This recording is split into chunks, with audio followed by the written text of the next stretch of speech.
That's exactly what we saw at Worlds is what's going to make them a scary team in Fearless Draft is because they have so many of these wacky picks, things like the Nunu, and Bwipo's Shampoo is an ocean in the top lane. You can play anything. Yep. Shopify is the other team we have to discuss. Fudge and Palafox actually have some pre-existing synergy. It's not just Contracts and Palafox to have the synergy on this team. Exactly. People just not remember the fact during Academy, who won the championship? It was Cloud9 Academy, and it was Palafox and Fudge that were on that team, and they were like the focal points, honestly. So like, just in terms of that top set of the map that people have been pushing on, it's not just the mid-jungle duo that we have that understand each other in their comms. Like Fudge has that experience too. The top side is what we're focusing on mostly when it comes to Shopify, and it's going to be night and day. That's the expectation from last year where they were bottom 2, where they were expected to be top 4, top 5. Yeah, and we touched upon this kind of we were going through the roster, but I think it's that top side that's also really, really hungry to prove themselves, right? Like Fudge coming back, he really, really wants to prove people wrong. And then Palafox and Contracts, who are one of our strongest mid-jungle duos at one point, really having a disappointing year last year, especially Palafox. So all three of them, I think, are really, really hungry to prove themselves. Predictions very fast. Just call it out, Raz. 2-0 FlyQuest. 2-0 FlyQuest. 2-0 FlyQuest. Oh, God! What's going on, y'all? The same thing. We'll see if Shopify can shut us up. Are we ready Roster, for LTA? Opening day! Oh, that's it from the LTA lounge. I don't think I said LCS unintentionally. LTA opening day. Raz said it was going to be me. That was intentional. It's the What's LTA going on, thing. y'all? We're going to be casting later, but for now, we're going to be heading to the stage for game 1. OMG, I can't believe it's really LTA time. This is lit. What's this? The LTA is only 2 weeks away. I can't believe it. We're here. It is time. Oh, hope y'all are having a good morning. Hope y'all are having a good Saturday. Oh, he looks like such a cutie. He got a nice smile. Play.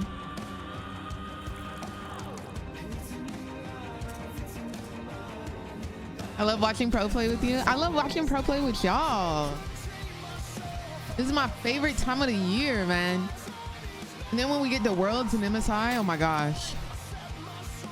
We chillin', we here. I'm very excited to watch day 1, opening day of LTA. It used to be called LCS, but there has been a merger. So now the Americas are together. So we are LTA North. And we're gonna be watching, I think it's Shopify Rebellion versus FlyQuest for game 1. I think it's gonna be very exciting. I think some of these teams are here in LA now, which is really cool. Fearless drafts, so we won't be seeing the same champions over and over and over again. Let's go. It's about to be lit. About to be lit for real.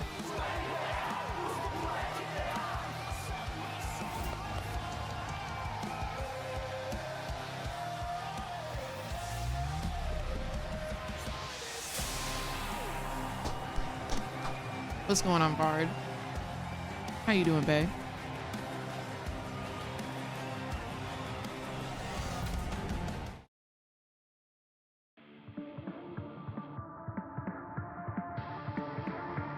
The opening song has to be good.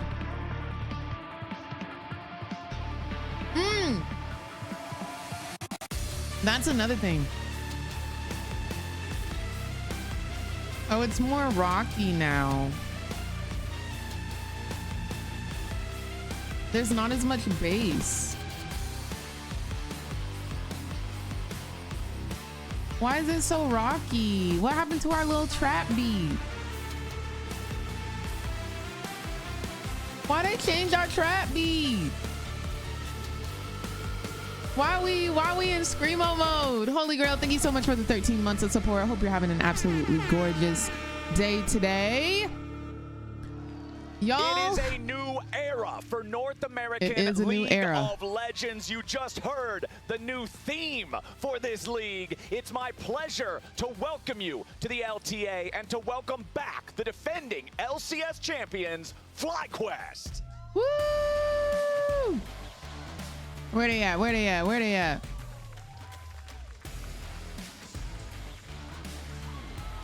Hey, we stand. We stand. Oh, why can't we hear him?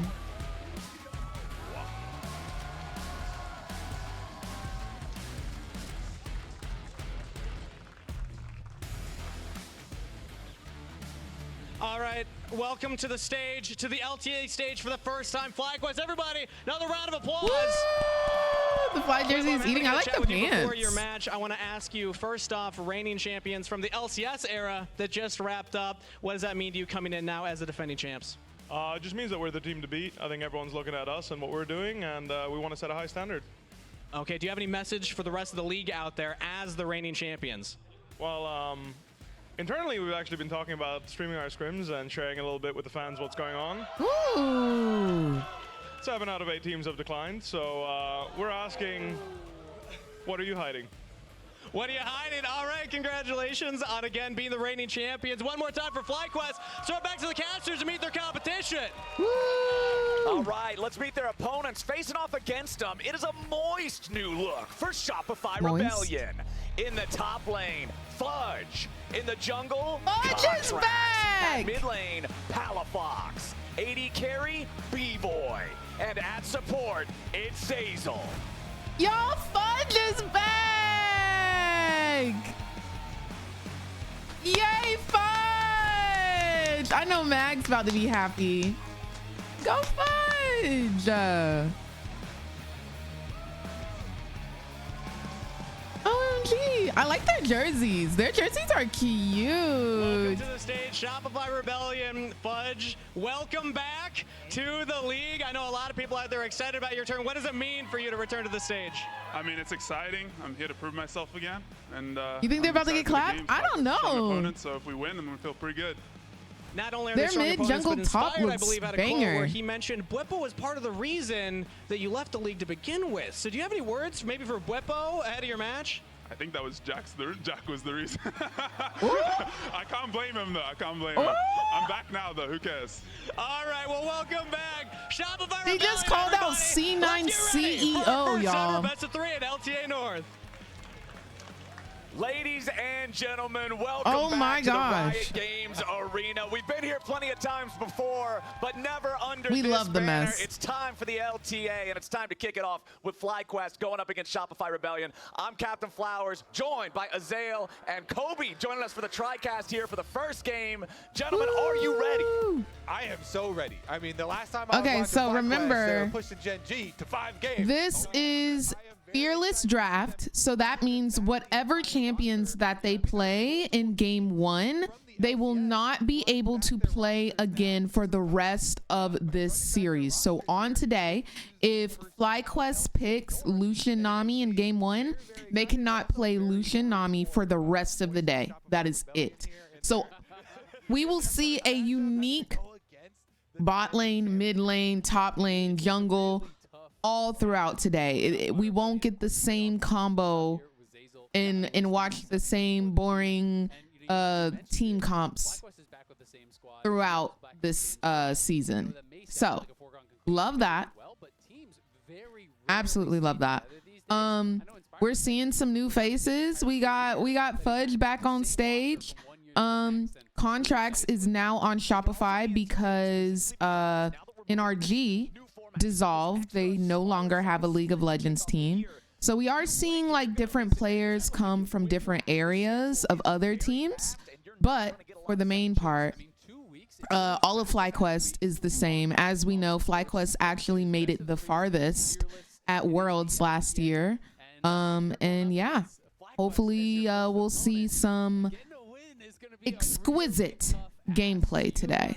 On your A game, right from the word go. I did see. Can the other team pick the champ? The other team picks? Yes. They picked FlyQuest in the draw Good morning, phase. Cherry. So, yeah, definitely a little bit of fear leaking in. Of course, I'm very excited to get to the next couple of games in the series when we do get to see the fearless format really take effect. But of course, for people who don't know, and the champions picked in this first game will be banned out for the remainder of the series. All right, let's go ahead and get into those bans here for the first game, as it's Zyra, Vi, and Kalista banned out by Shopify. FlyQuest have Why are we banned banning out Cassandra and Zyra? Jace, and exactly, that's the Is number one Zyra thing I was jungle noting. still a thing? FlyQuest have not yet paid their Skarner taxes on the red side here in the Not the draft phase. Skarner I'm really curious if taxes. they're willing to just let that one through, and they are. Yone is going to be the ban instead. I mean, Skarner is I'm almost glad we're not permabanned getting any globally Yone, so far, if I'm in being this quite season. honest. It is going to be left up, and it is going to be grabbed immediately. Something that Europe uses a lot into the Skarner is Ivern,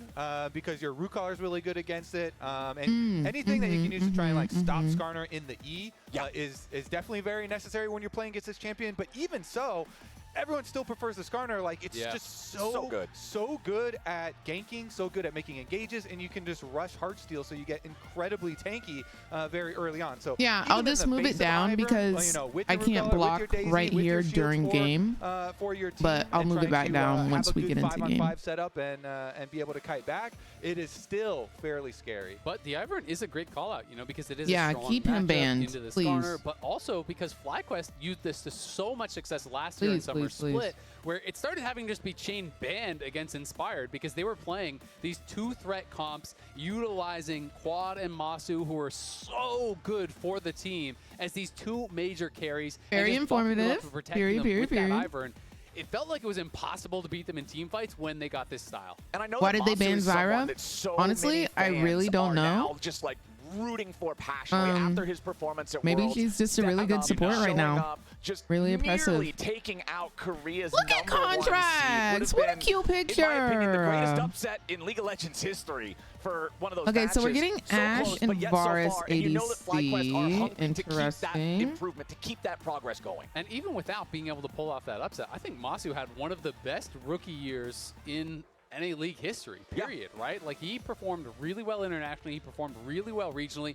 And he won a title. He won Rookie of the Year. He was great internationally. It was just so exciting to see his growth. And he's going to be playing a critical role in this draft with the Ashe pick, you know, getting that engage, getting that utility from the bottom lane. One of the things when you do pick Ivern as a jungler, you're going to need your primary engage from either top lane or down from the bottom lane. And so I really like how this draft is kind of playing out for FlyQuest. Did y'all see that?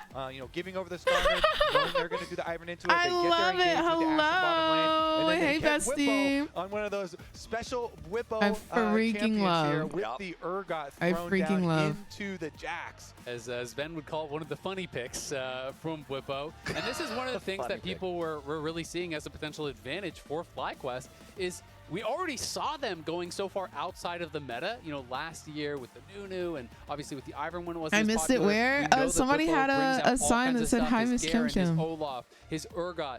These are advantages in Fearless even more so. I wonder if they'll because show it again. Even though you can't play these in the next games, he can just go back to the stock standard meta stuff in the coming games. Interesting, the Braum ban pretty early here. Hi, too, Dre. by Shopify, Dan, trying thank you to for take away clipping that it. team fighting defense. Like whenever you have to play into an Ivern, it's already kind of rough for your engage. But if you had to play into a Braum also, I actually like that really early Braum ban from them. It does raise the priority on things There's like a Leona lot from the bottom lane. That then FlyQuest your lane fans. phase isn't hindered by a Braum counter pick. And you would think that they would also be looking Yo, at thank more you, of these RC. engaged supports, Thank you for so being good here, little call Buki. out there. Makes a lot of sense. And I mean, also when you think back to these Ivern comps, so much of what FlyQuest played with them was double marksman, right? And we are still seeing double marksman sometimes, you know, in pro play. You see some Quirky mid, you see some Smolder coming Let's back, Dr. especially Respawn. with Smolder on the new patch getting a little bit of buff with Infinity Hi, Edge. Blando. Is raising How are that you win doing, rate. babe? So definitely have to be worried about that potential double marksman. Hope you are having a Okay, so fantastic. second half Oh of my the gosh, bans, I all the way love done seeing now. Two quads supports, pass. two mid laners, Braum, Rakan, Orianna, Azir, all banned away. Let's see how FlyQuest want to handle this fourth pick of the draft, and they will lock in the Cassiopeia. for Love Quad. it. I mean, a new name of the league, but still it's going to be a quad Cassiopeia here. He's Yes, one of sir. the champions that when he first came in, we're all trying to hype up for him. And Cassio really has thrived with the feats of strength, not actually even requiring her to buy the upgrades. She don't have feet. Don't have feet. Don't have to buy boots. Don't have to buy the upgrades of the boots either. So you get the automatic extra. That's a good amount of money you get to keep. If you can get those feats of strength. So nice little look up there. And that's the Leona. That's another thing, y'all. They play on current patch. You don't have to deal with that lane so counter, we get to see how the new like into that difficulty. feats of string are going to work with pro play. So it's first to 3 kills, first turret, and first 3 neutral objectives. So I think that's going to be pretty fun to see. Mid-range mage. You have a lot of wave clear with this. You have that outrange there for Palafox, and Palafox coming off of a tough year last year, really looking to prove himself. You know, when I talked to Coach Revan, that was one of the things that he really was emphasizing, was that these players were so hungry to prove themselves. They're so hungry to really have that opportunity here to play at the highest level, to show that they belong. They all feel that they've been overlooked at Surprised no one picked Mel. You know, they haven't necessarily had that perfect set of circumstances around them. And so this is their opportunity to step up against the defending champions here and make something happen. All right. What if we see it today, dude? What if somebody does pick it, though? Very early on into the season. That would be legendary. Yes, there is double elimination in this kind of tournament format. Oh, is she not active? You only get 2 chances. It's tough, man. It's tough. I know in EU Mel is global ban. Maybe the same thing here. Boo. She's kind of in the same bucket as like Malphite for me, where I'm never mad to see Rel on my team. It's always going to be useful. We want it's always going to team fight. Yeah, they did hotfix her. Yeah, and it really rounds out their team. Speaking of Mel, yesterday I interviewed Mel's gameplay designer. Asked them a bunch of questions like, why did they bring Mel's W into the game? Why doesn't Mel's W look like it does in Arcane? And a lot of other questions. If you guys want to watch that video, you can do !Mel in chat. It has been a long time. !Mel in chat if you would like to watch that. She did have a 52% win rate, but like, it's almost Black History Month. Me too, but at a certain point, Kobe can move out. I think that we need to just let her have her moment until March 1st. That's just me personally. That's just me personally. I do believe she should be overpowered in her month. You know what I'm saying? But the thing is, I think that she should actually stay overpowered until April 1st, because March is Women's History Month. So, like, if they nerfed her then, that's also sexism. You know what I'm saying? So I think that, like, sometimes you just really have to just let people have their moments. Staying in the league here, managing to find a new team. Let's see if they've got that magic. Okay, I'm gonna move me down. You know, Shopify is a the team right that has here. high. These guys are championship winners, right? Yeah. And now we're cooling. Shopify has not been in the league for that long. You know, they have had a little. It's actually equality to nerf her during Women's Month. No, I think we're supposed to celebrate women and uplift them. Which is why nerfing her during Women's Month is sexism. To build on that, to try to move forward here, and they have this. Look at my little salad. I'm gonna turn to the side, and y'all not gonna see me. You know, they're now co-owners of. It's giving skinty. And that, I think, alone has really developed a lot of excitement, a lot of hype around this team. Yeah. It's huge, right? You get some of these big content creators, these guys who are involved in more than just the League of Legends sphere, that have all sorts of fans. Why is Leona top with Varus? It's called a lane swap. So teams will do lane swaps during professional play when they're either trying to run away from a lost lane, or they know that they can pressure top lane and get like free plates, free XP, while their top laner is sent bot lane because they know that they can survive certain dives or the 2v1. So that's typically why we see a lane swap. It's usually to run from a lost lane or absolutely crush top lane. To allow the top laner to get the levels you need, and But it's still early game. Yes. Yes, they normally do it at the beginning of the game because it's more so to surprise the enemy so that they can't respond a certain way.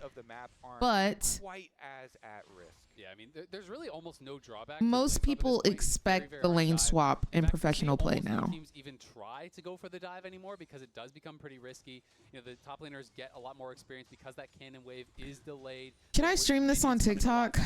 You know, you get level 2, you get level I'll try to stream it on TikTok, and then if I get tried and they try to like take down my stream, I'ma just end it. This doesn't go well. This will be a disaster here for Shopify. Zazel taking a whole ton of damage here from the turret. Whippo is still A-OK. Busio ready to reinforce him.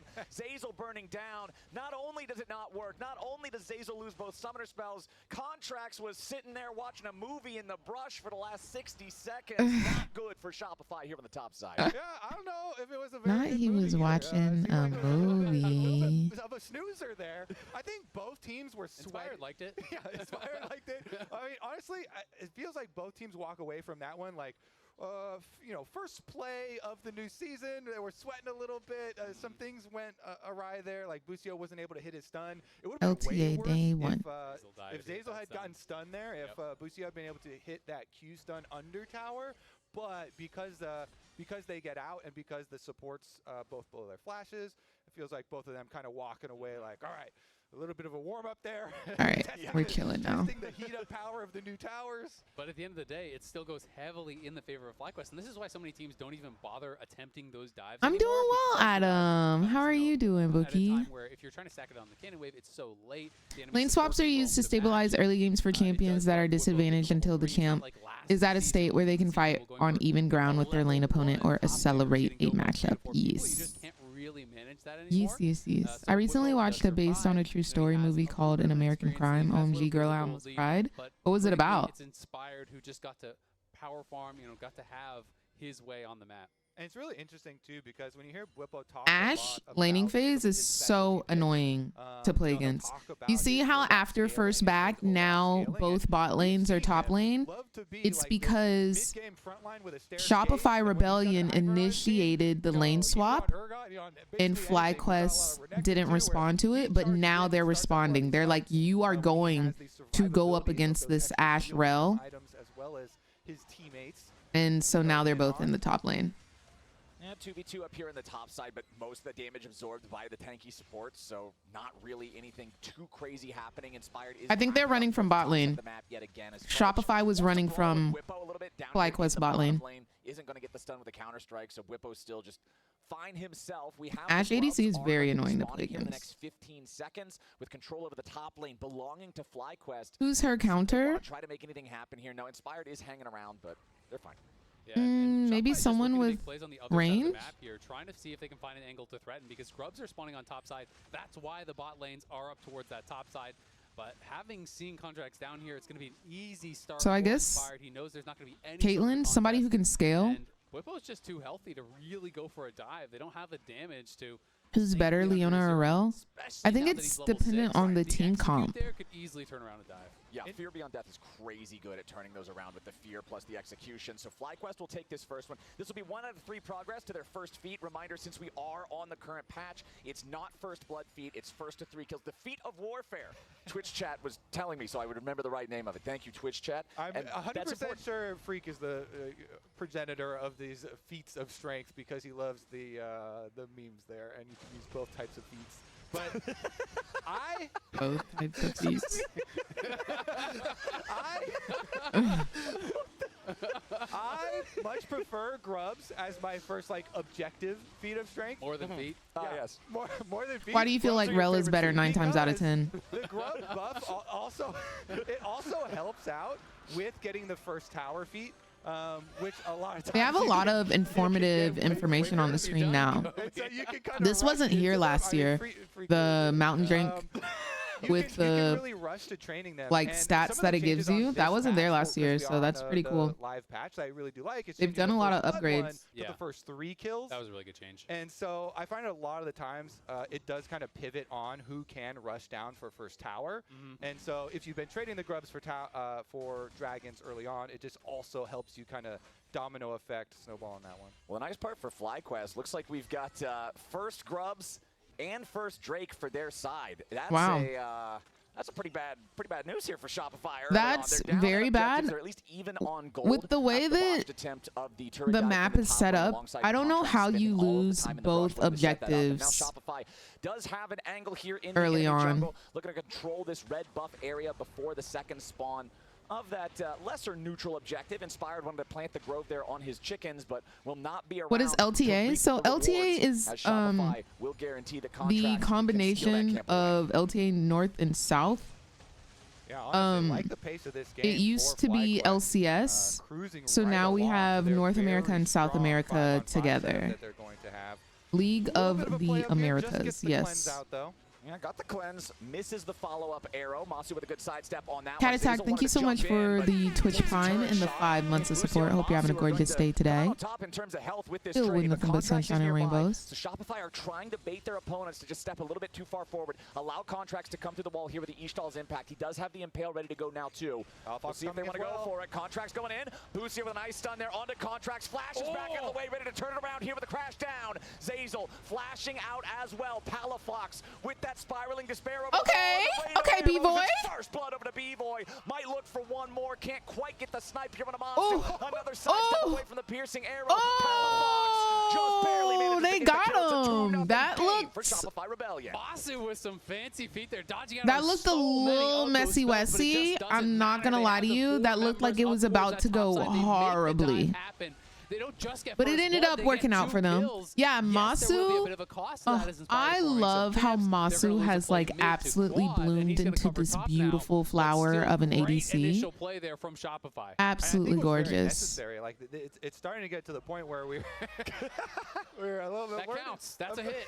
That is a hit. 100% right Put it on the board. Yeah, it looks scary. We're starting to get a little bit worried about the ability there for FlyQuest just kind of playing their game. But here we go, and it's really the roam up from Palafox that makes the difference here. Yeah, absolutely. I really like the initial play there from Busio, though. The Shattering Strike on Contract coming over the wall, then flashes out of the ultimate, goes to the crash down, and that forced Contracts to flash out because had he been hit by that crash down, look at him just dodging everything. First, and even with all the dodges from Masu, there's only so much space you can work with. Now, the really important thing is to analyze what's going to happen afterwards because of the deep wards that were also left in the jungle, because they did give up some priority there. Uh-oh, we're right back into the action, though, as they're locking up Masu. He doesn't have any summoner spells, but Busio with a beautiful counter-engage, and B-Boy is already down. Make it 2 dead on Shopify Rebellion. Make it FlyQuest. Oh, wow. Picking up the feat of warfare. Oh, wow. 3-0 in that scrap. Oh, and it's going to be another objective the way of FlyQuest. That's their as well. feats. Flowers, this timing is critical. That's going to be the feats, because not only did they just get the first 3 kills, but this is going to be their third objective. They've got the dragon. They've got the first set of void grubs. This is going to be their second set. They've got it all here. Right now, FlyQuest is really dominant in this game. You know, he was spotted, but they did not. Yeah, what's going on, kid? My day's going well. How was your Saturday? Inspired, they're buying the time, keeping Masu alive, who was missing those summoners.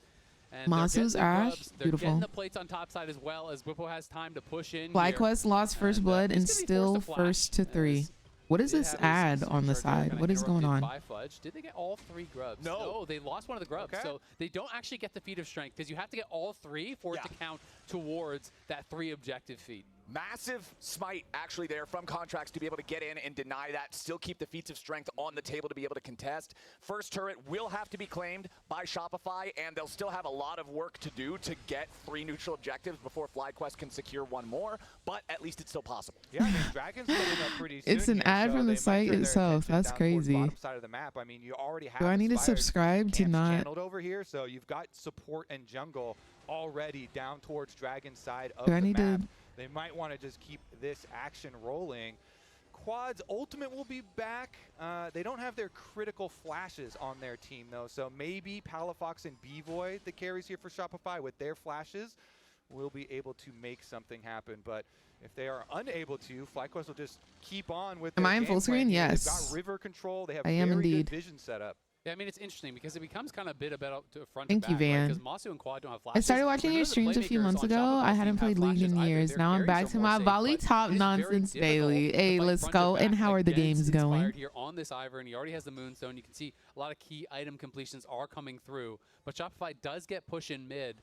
And for now, it looks like FlyQuest are content to just sit back. We got word that Moist Critical is watching, so I'm sure he's nervous right now because we're approaching Oh my gosh. probably a That very sounds sad, critical man. fight for his team, and they're trying to move in and get some vision. Busio fighting back, as you're saying here, trying to clear that pathway out. Meanwhile, though, Inspired's taking this time, clears up towards top side, still remaining efficient here. On Ivern, sometimes it's a bit of a trap where you can easily just play to all your lanes and constantly play for all your teammates, and a lot of Iverns fall behind in CS, but he's actually kept his CS quite nice here and has the Moonstone already fully completed, which is a huge power boost for your team fights. I also really like B-Boy's first buy. You know, the Serpent's Fang, there's so many shields on this team. Obviously, there's the shields from the Ivern, but also the E on the Urgot. There's the shields on the Rel Crashdown. You know, it is going to be really, really effective here, and it's someone who can kind of easily apply it. Yeah, I like the adaptation for it. I also, when you're looking at the inventory, you can look in Contracts' items and see the Winter's approach going towards that Fimble Winter is not as much early power as going for a straight up health item early on. However, once you have it complete, the extra survivability, the shield spam in the fights can go a very long way, as the Dragon is going to be aggroed but not fully committed to. And there you go, turret plating has fallen. I think that's kind of interesting. I think that's kind of an interesting take if you think about it. So Serpent's Fang, what does Serpent's Fangs do? Doesn't it have lethality, which is something that Varus can typically go? If he does not go the traditional like on-hit build, he normally goes the lethality, but it also has that shield breaker, or like it negates some of the shield that you can get when you go up against shielding champions. Like they said, you get the Rel shield, you've got the Ivern shield, which is abundant, and then you have the Urgot shield, right? So it is very effective. It also means that he's probably going that lethality build, right? So, but if you look at the enemy team isn't necessarily squishy. So the enemy team has Rel, a tank, Urgot, who ends up getting a lot of tankiness, and it has Cass, who does end up getting a lot of health. The fight breaks out. Arrow flies out from Masu. Busio ready to follow up the engage. Nice use of the Cassiopeia ulti from Quad. The shutdown credit goes over to Busio, and Palafox is already down. Zazel too. Fudge flashing away as FlyQuest have already found 2 kills. Bwipo's going. Fear Beyond Death. First half hits B-Boy, but he pops the cleanse. Nice disengage, honestly. My question is, does he commit to the lethality build, or does he pivot and end up going on hit so he can have more % health damage by like building the board and whatnot? But yeah, no, the Serpent's Fang has a lot of value, but I want to see if he commits to the lethality build, or does he switch to on hit. I feel like on hit is the play for this patch as well. But I think it's just an interesting like first item because you don't see that often. A 4 versus 1, there's no way out. Bwipo wanted to try That's my thought process, Holy. Like, since he's committed to this, like you would think he would all in lethality. Commit multiple resources to that solar flare, chains of corruption, pretty much everything. Let's take another look at the dragon fight. Let's see. All right, so here we're going to see Contracts drive in on the Skarner, do the drive-by. It's really annoying with Ivor and Brush right there, but he was able to get vision, able to steal it away at the cost of all the teammates. And so the kind of giant gold advantage for FlyQuest that is building up, and their ability to force fights with their utility bottom lane here is going to be very problematic for Shopify to deal with for the next like 10 minutes. Seems like it's going to be very difficult because you have a lot of these neutral objectives spawning on the map in quick succession. Yeah. Otacon is not that far off. The 20-minute mark is fairly close for them. So FlyQuest should be able, as long as they explosive fast damage. He also went man immune. Towards this top side of the map. So I do think we're full committing to that. And try and use that big gold lead that they've already accrued to fight those team fights here and try and take away the comeback possibilities that Shopify have. And it looks like they just want to go for Bwipo again. He is pretty far up in the side lane here. And this is something that we've seen teams do in the past against FlyQuest, against Bwipo specifically, try to punish that aggressive play style that he has. But Bwipo's ready to turn it around. He knows he has backup coming to help him. Inspired and Masu here on the right side flank. Nice flash. Gonna leap back to Contracts, trying to continue his escape. They're trying to run. B-Boy ready to reinforce the Shopify lines. Okay, Palafox. Quad's ready to make the big flank come in, but Bwipo might Bwipo was deeply in, but then he comes out and he is still able to get a kill. FlyQuest, the health bars are low, but you'll call it calculated. 1-0. Wow. Nicely done there by FlyQuest. That was kind of crazy. So much attention in the back line. So many members from Shopify were having to deal with him. Happy Saturday, Black Chef J. Taylor. Team to be able to knock down that front Not line. only did they all make it out, but Bwipo was able to still go in and get a kill there. Do arrive. You can see the arrow comes in from Masu, forcing out the flash from Zeyzal. Right here. This is where Quad gets They're going in on Inspired. They're going in on Ash. Really just pushed back, trying to a lot of damage output. Bwipo's in the midst of it. E and flash his way But Fudge out, just overcommitted. As you're talking about Quad, then flashing out as well. Yeah, Bang. Take there on the front line / the back line here. And FlyQuest, both Inspired, flashing out when he had that Hwei ultimate on him, able to take away that danger from the rest of the team. And then Quad, able to survive as well, ensures that FlyQuest will still retain control of the top side of the map.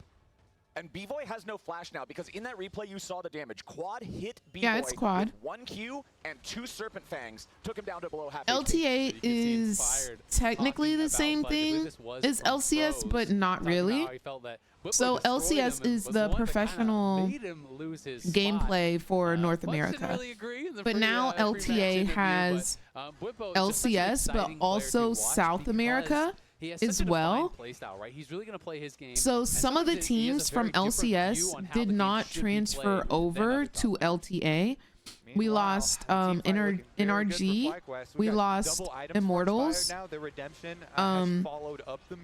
And then we gained some of the teams from South America. And with the amount of CC on this team, this is what we are a little bit worried about for Shopify. So they have to continue to try and make picks on side lane.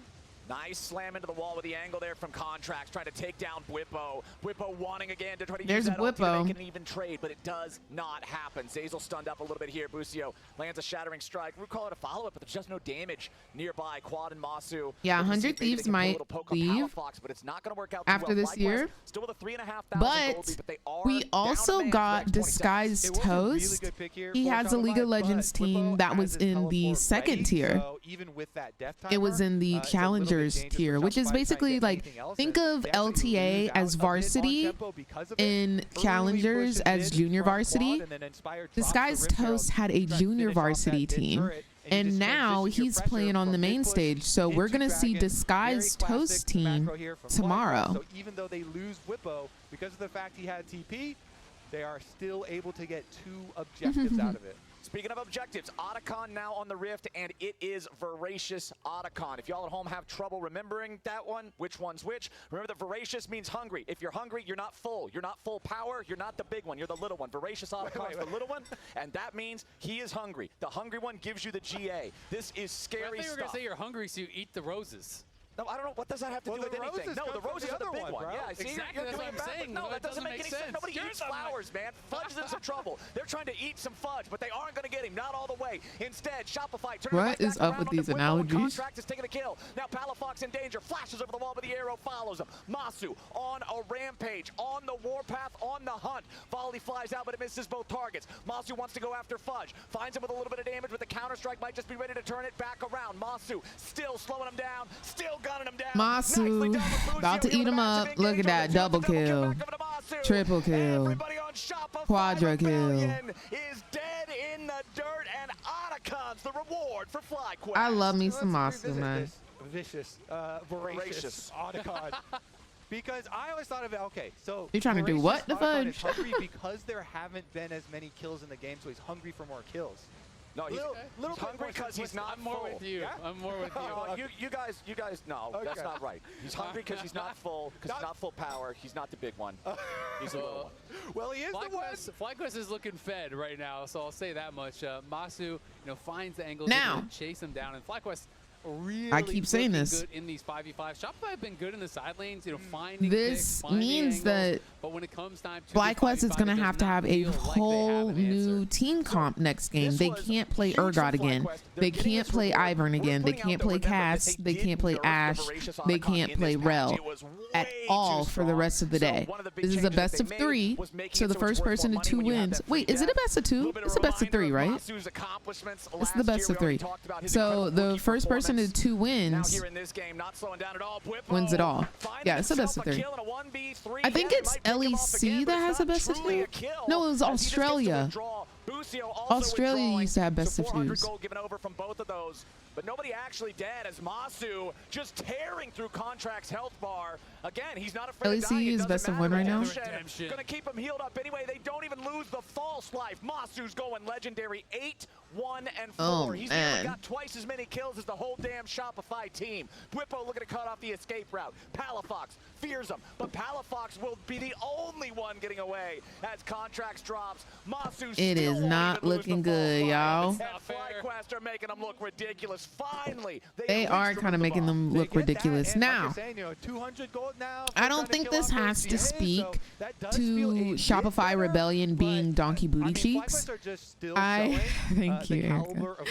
I don't think this has to do with anything about Shopify Rebellion being bad or they're not good, the players suck. I don't think it's anything like that. We have to remember that FlyQuest has been a team, the same team, for a very long time now. They played Worlds together. They played MSI together. They've been this group of 5 for a while. Shopify Rebellion, this is a brand new roster. Yes, they've had the same people like Zazel, B-Boy, and Palafox, but this is new for Contracts and this is new for Fudge. Fudge has been out of professional play for a little bit, and Contracts used to be on NRG. So they're probably still getting used to, you know, like team synergy.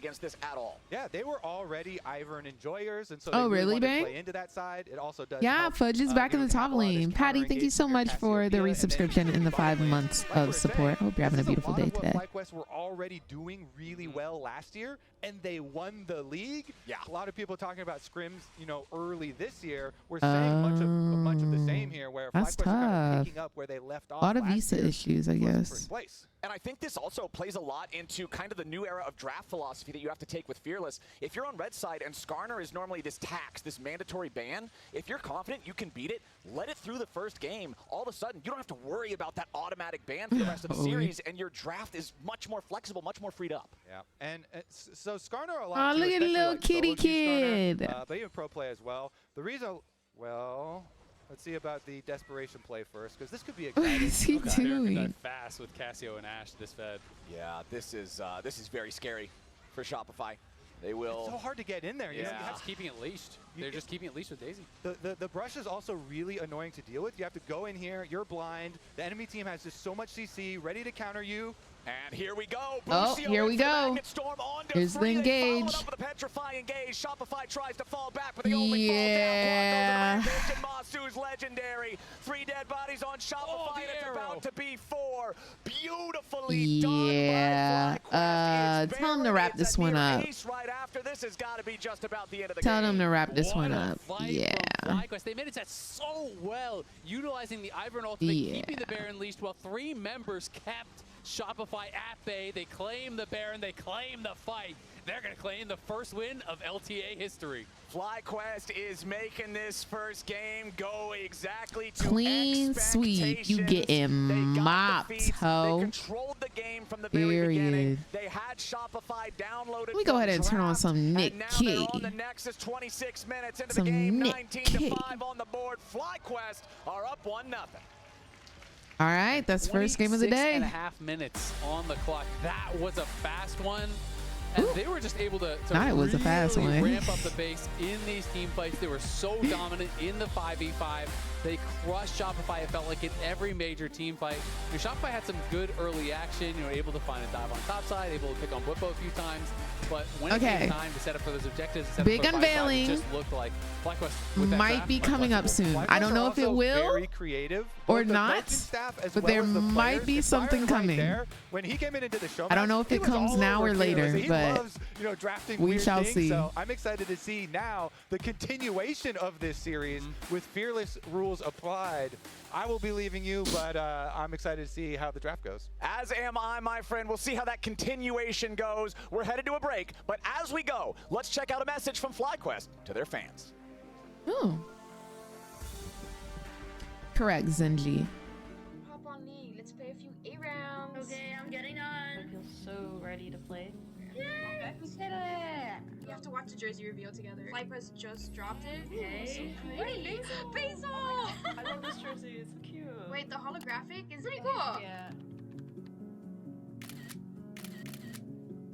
Hey guys, I'm making a booklet kit for Fly and would love for all the fans to write something for the players and staff.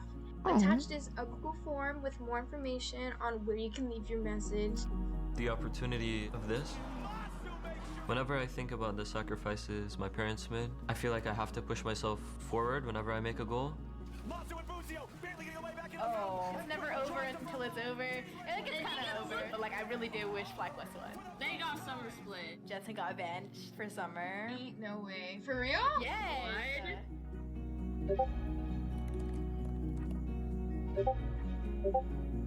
Wait, this is so cute. 3, 1, 2, 3, 4. Angel's dead. Okay, I'm going in hard.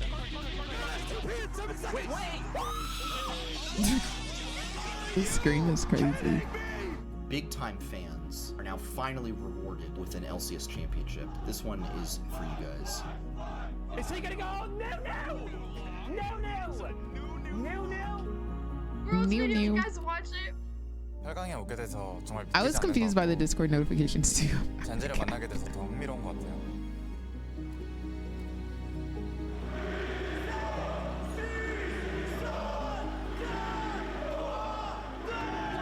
FlyQuest heavy is the MSI crowd. FlyQuest lead the series.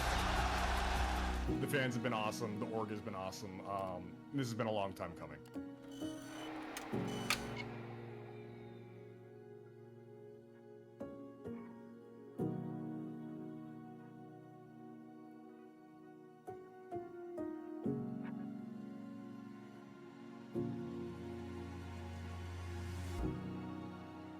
Aw, that was kind of cute.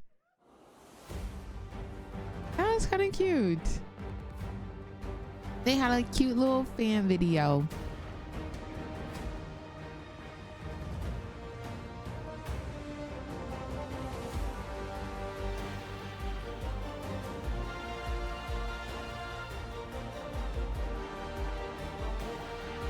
They are 1-0, FlyQuest.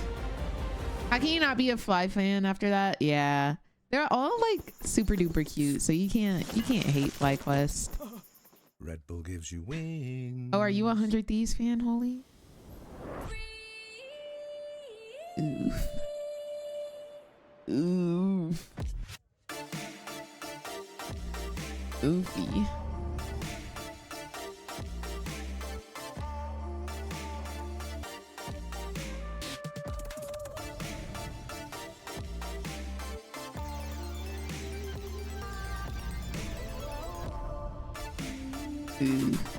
So I don't really know what is the conditions of if they stay or leave. I don't even know what the conditions are for that. They have to win.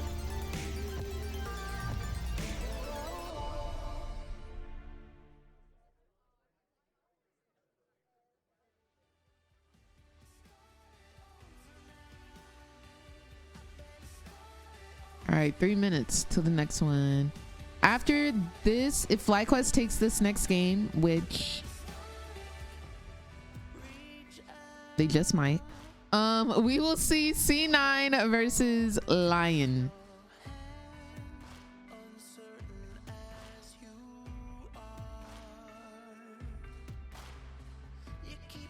Okay, so it's my first time watching esports. What's the lore here? What are they fighting for?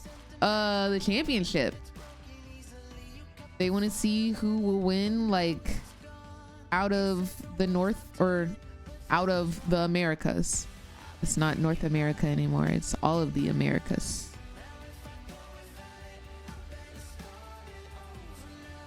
I don't think anyone knows, which is kind of worse. Oh. Oh, okay.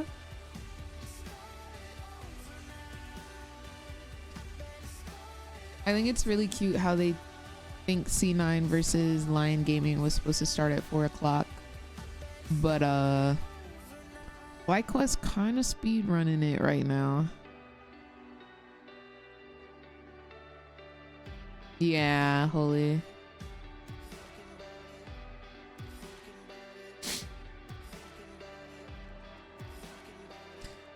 Let me see. Standings.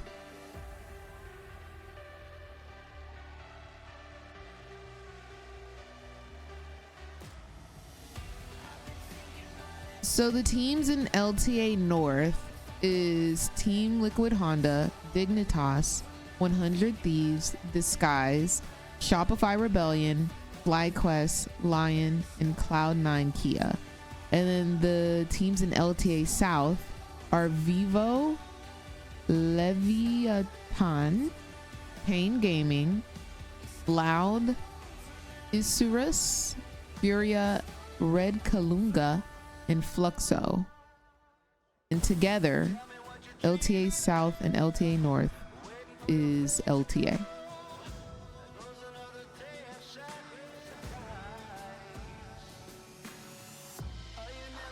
What's going on, Diamond?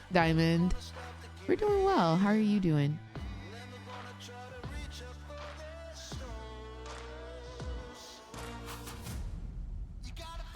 For sure. I have a 10-hour dodge penalty because I dodged 2 games because they had the most annoying champs ever and Mel. Yeah, that wouldn't have flied. Also, 10 hours is insane for only 2 games. I get like maybe like 30 minutes, but 2 games and you're at 10 hours is crazy. Welcome back to the LTA North. FlyQuest not Come missing on, Green. No. Not missing a single beat. No, not at all. They let Skarner through, which, by the way, for people who haven't been following, it has been almost permabanned everywhere. It has been permabanned in LPL. They let it through. They go with a composition that I'd say really plays to their strengths, right? Urgot, the Ivern we've already seen. Quad is a Cassio specialist. Masu's Ashe, and then Rel, which is a huge power support pick. We saw Buzio initiating a ton of fights in this game. Yeah, and the big fight that we're going to dive into a little bit more on our new always holy is FlyQuest's just 21-minute top lane LTA fight. stands for League of the Americas. They completely wiped the floor. So let's roll this clip right now and see what happens. Basically, it looks to be like it could be a pick on Whippo at the start, but then FlyQuest fly in and completely turn it around. Yeah, and the people you want to be watching in here are Quad and Masu, because this isn't the first time we've seen a carry flank. Quad I played Mel ADC earlier, and on a team fight also in top lane around it was a vibe. Minutes, but we see Masu able to kill Fudge on the back end of this fight and then turn while Quad is just doing damage on the side.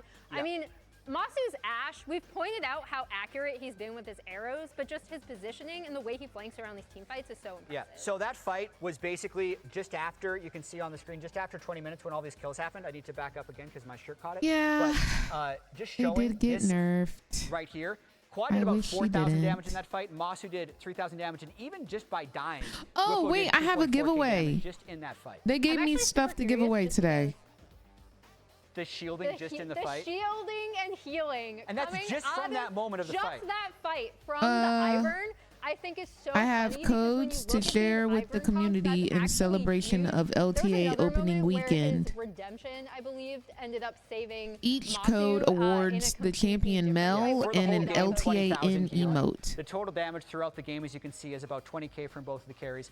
This is the emote that you will receive if you win. Interesting. So like the top lane is something we were tracking pretty much the whole game, Bwipo got pretty far ahead early and was able to use that in team fights, even though if y'all want to win, and what's cool is you can see junglers are yellow, mid laners are purple, AD carries are green, and supports are going to be purple as well. How much should I do? How, for the most part, it was a team snowball victory. It wasn't like they completely accelerated one player. Just everybody got ahead on. Yeah, and I'm glad you pointed out Bwipo and Fudge because I did think that at times it did seem like Shopify did want to maybe play around either doing a dive with their bot lane on top side or setting up that fight that FlyQuest ended up winning. 50. Was Fudge recognizing that maybe he could take tier 1 turret because FlyQuest had just taken the Drake.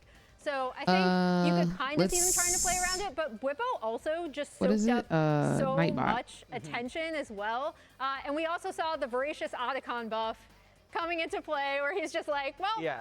We only had 5 kills before the original Otacon. I did think it was really clever by Inspired. He actually waited as long as possible to finish smiting that buff. And then they immediately, if you look at this part of the graph, right after they got Otacon, like they really accelerated the gold difference right after that point. So they used the voracious Otacon buff fairly well. Okay, if you want to do win, exclamation point, LTA in chat. I'll put them exclamation point, LTA in chat if you would like to win swap, even though Mel SR was going to be the one in the emotes. The Ash lane.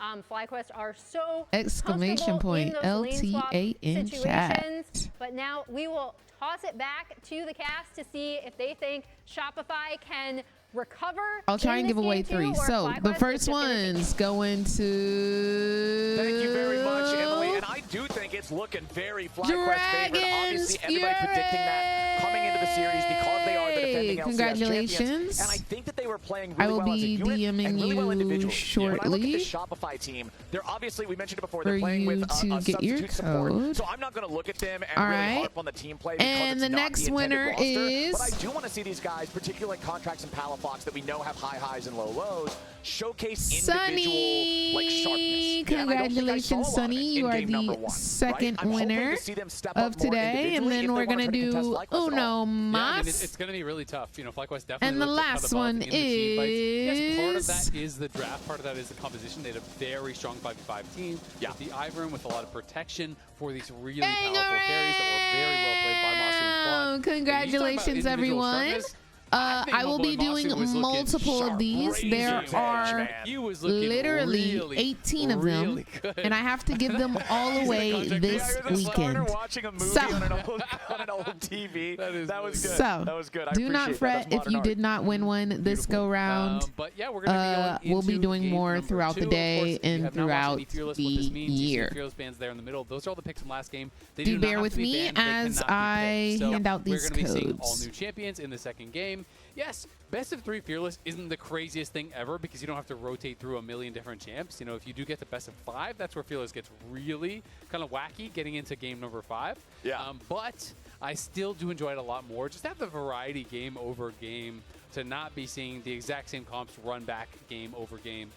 To me, just is a bit more interesting. It also kind of solves that problem that you have, particularly when one specific lane is oversaturated with one very specific matchup. You know, like Renekton Cassante comes to mind, Corki Azir comes to mind, right? The thing that you just handshake at every single game, and it's like, okay, I guess we expected and that. Bot lane has been that so many times over the years, too. Yeah, exactly. There's always some of those that show up, and Fearless at least makes it, okay, even if we have to see it every series, it's only once every series, and then we still get to see something else. So he was banned out in the first game. Now he makes it through the bans in the second one. So Cassante, I feel like just the way that this champion is designed, he kind of does everything you want him to do. He's pickable into so many matchups unless somebody wants to play something really wacky like a Garen or a Darius I was into just him. about to say, we're going to get Mbessa. You picked the male Cassante. Now you can pick the female Cassante, who is really, oh my gosh, we're getting Mbessa! And is one of the matchups that you'll see in pro play as an answer. Mbessa is so strong. We're getting so many dashes, just like Cassante, so much mobility, and such a high skill Okay, all codes have been given out. Please check your Twitch around. DMs. The W shield, on Ambessa, I just think is one of the most powerful parts of the kit. You know, she has so much spell vamp as you're scaling on into the game, but the W makes the trades in the early game very, very difficult to deal with at times. Yeah. Obviously, Conqueror, you know, is pretty common, but I've been seeing more and more players playing alongside with Grasp as well, just for even more laning power. And Grasp in general has just been getting kind of more and more popular. Obviously, there's all the tank, Bruiser, Jace, whatever you want to call it, but people I was watching Faker play, you know, Grasp Victor. We've seen all kinds of different champions experimenting with it just for that additional lane power and safety. Well, I can also appreciate the extra sustain early on in the lane, because I like how you bring up her spell vamp. For those of y'all who don't play Ambessa yourself or never really looked into the kit, remember that the vamp is not the passive on the character, it's the passive of the ultimate. So levels 1 through 5, you're not going to have that same level of comfort and safety with the sustain, and Grasp can kind of help alleviate some of that, especially if the jungler's putting extra pressure on you early, and just make it easier to fall back to that. They're going to pick up the Vi alongside the K'Sante, and Victor in the mid lane. Vi? Victor, is this the arcane game? Between Worlds and the changes that got made to him since then and now. Yeah, and he did get some nerfs on this patch, so was knocked down a little bit. Last I saw, the win rate didn't really change too much, so I've been playing a fair bit of Victor. It is really strong. The champion just feels so smooth now. I'm not really sure. Screen-wide ulti. I mean, the screen-wide ulti can definitely be nuts, but it definitely feels really strong. Are we getting new Twitch emotes this year, perhaps? They do have a lot of early power here with contracts on the Vi. Just you know, a lot of backline not access. in the I'm gonna be able to lock first down some of these quarter. champions. And I'm going to be interested to see if they are going to try to attack Whippo, because you talked about, you know, the spell vamp being tied to the ulti. Pre-6 is kind of when Ambessa There's so many kiddos there. I love. And especially if you're going Conqueror. Who's an arcane support? Once you get post-6, I guess Mel. It's a little different because you obviously have a lot more damage, but for most traditional tanks, you just can't do enough damage to hurt this champion anymore. She just kind of starts to drain tank Orianna. Plus the spell vamp passive, so it is definitely tough to deal with. Thank you, crowd. I love you too. Now let's see what we can see in the second half of the draft with the bans, because neither one of our teams has their marksman drafted yet, and it looks like Shopify is going to put a little pressure on that pool, get rid of the Ezreal, take away that safe option there from Masu. Rakan banned out once again by FlyQuest. Remember that in game number 1, we did see some of those engaged champion, or tank champion, I should say, bans in the second half. The Rakan banned away alongside that Braum. Yeah, and remember, there are obviously a couple of ADs that were banned out. Nah, Pro Ninja, go crazy. First game, because whatever you like, you like. Ashe. Now, you can't play Corki, you can't play Ezreal, you can't play Kai'Sa, you can't play Kalista, and there is even one more ban to give, so you could even have another bot lane ban and really start to pinch that pool. It is instead going to be a Bard ban. That's still a bot lane ban. I mean, absolutely is. And Busio is one of the guys that I love the idea of Jhin, especially right now. I feel like Jhin is pretty freaking solid. I'd love to see Jinx, honestly. I don't know if B-Boy can pilot Jinx. Azir support. He was playing I'd love to see a Jinx here. What if that's what it is? What if we still have to see the mid laner? What if this was the Busio special? The Busio bot lane surprise the entire time. Yeah, I mean, that would be pretty hype. I'm not going to lie. The Azir support did not work out when it did come out, but it still looked kind of cool. And I respected the confidence. So we'll see what Shopify is going to go with here for their bot lane. Still, you know, you really do start to realize, especially they just have the coaches' names. If you're watching the best of fives.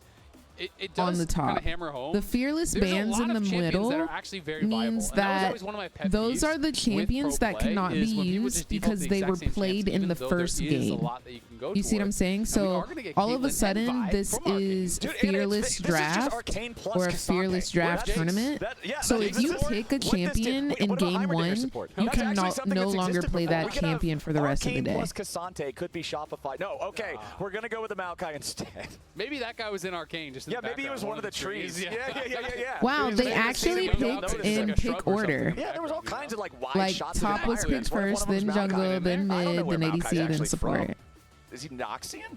What is he? I don't know. All right. Whatever. I'm not the person to ask lore questions. Okay, cool. I'm just making sure because I'm pretty clueless on it. I wanted to see. But all right, FlyQuest instead, we are going to go with the Nico. Yeah, we're so back. So Nico going to be coming out here. Masu should have picked Jinx, man. A little bit of a flex down there to the support. Nico support obviously has seen some popularity over the years. It is a pretty explosive engage. It is very feast or famine. If this champion gets ahead, it can be really powerful as far as the engage. You can get an early proto belt. You can start really having that explosive team Truly power. A missed opportunity, if you right? get behind, you are paper, especially against a team with a lot of lockdown. And Ambessa, like on the enemy team too. On the Shopify team. It is kind of really high risk, high reward, and just the champion in general really I functions am like too. that. You know, even if you're playing at mid, even if you have a ton of farm, you're I want to see Mbessa go based around absolutely your ulti that if you get a stupid. really good ulti, it can be worth so much. But if that ultimate gets flashed, yes, maybe that's valuable for later on. But in that team fight right there, you're usually toast. It kind of feels like, if you're thinking about older champions, it feels more like Fiddlesticks, right? Fiddlesticks with ult versus without ult. Different champions, right? And Nico's kind of in that same area with the impact of the ulti specifically. You can turn into a ward. Yeah, well, Fiddlesticks can also pretend to be wards. So see, both of those champions, they're pretty similar to one another. It's just one is an uwu champ and one is a scary champ. Oh, true, yeah. Exactly. Yeah, you can't get all the fangirls if you're just a scary scarecrow, man.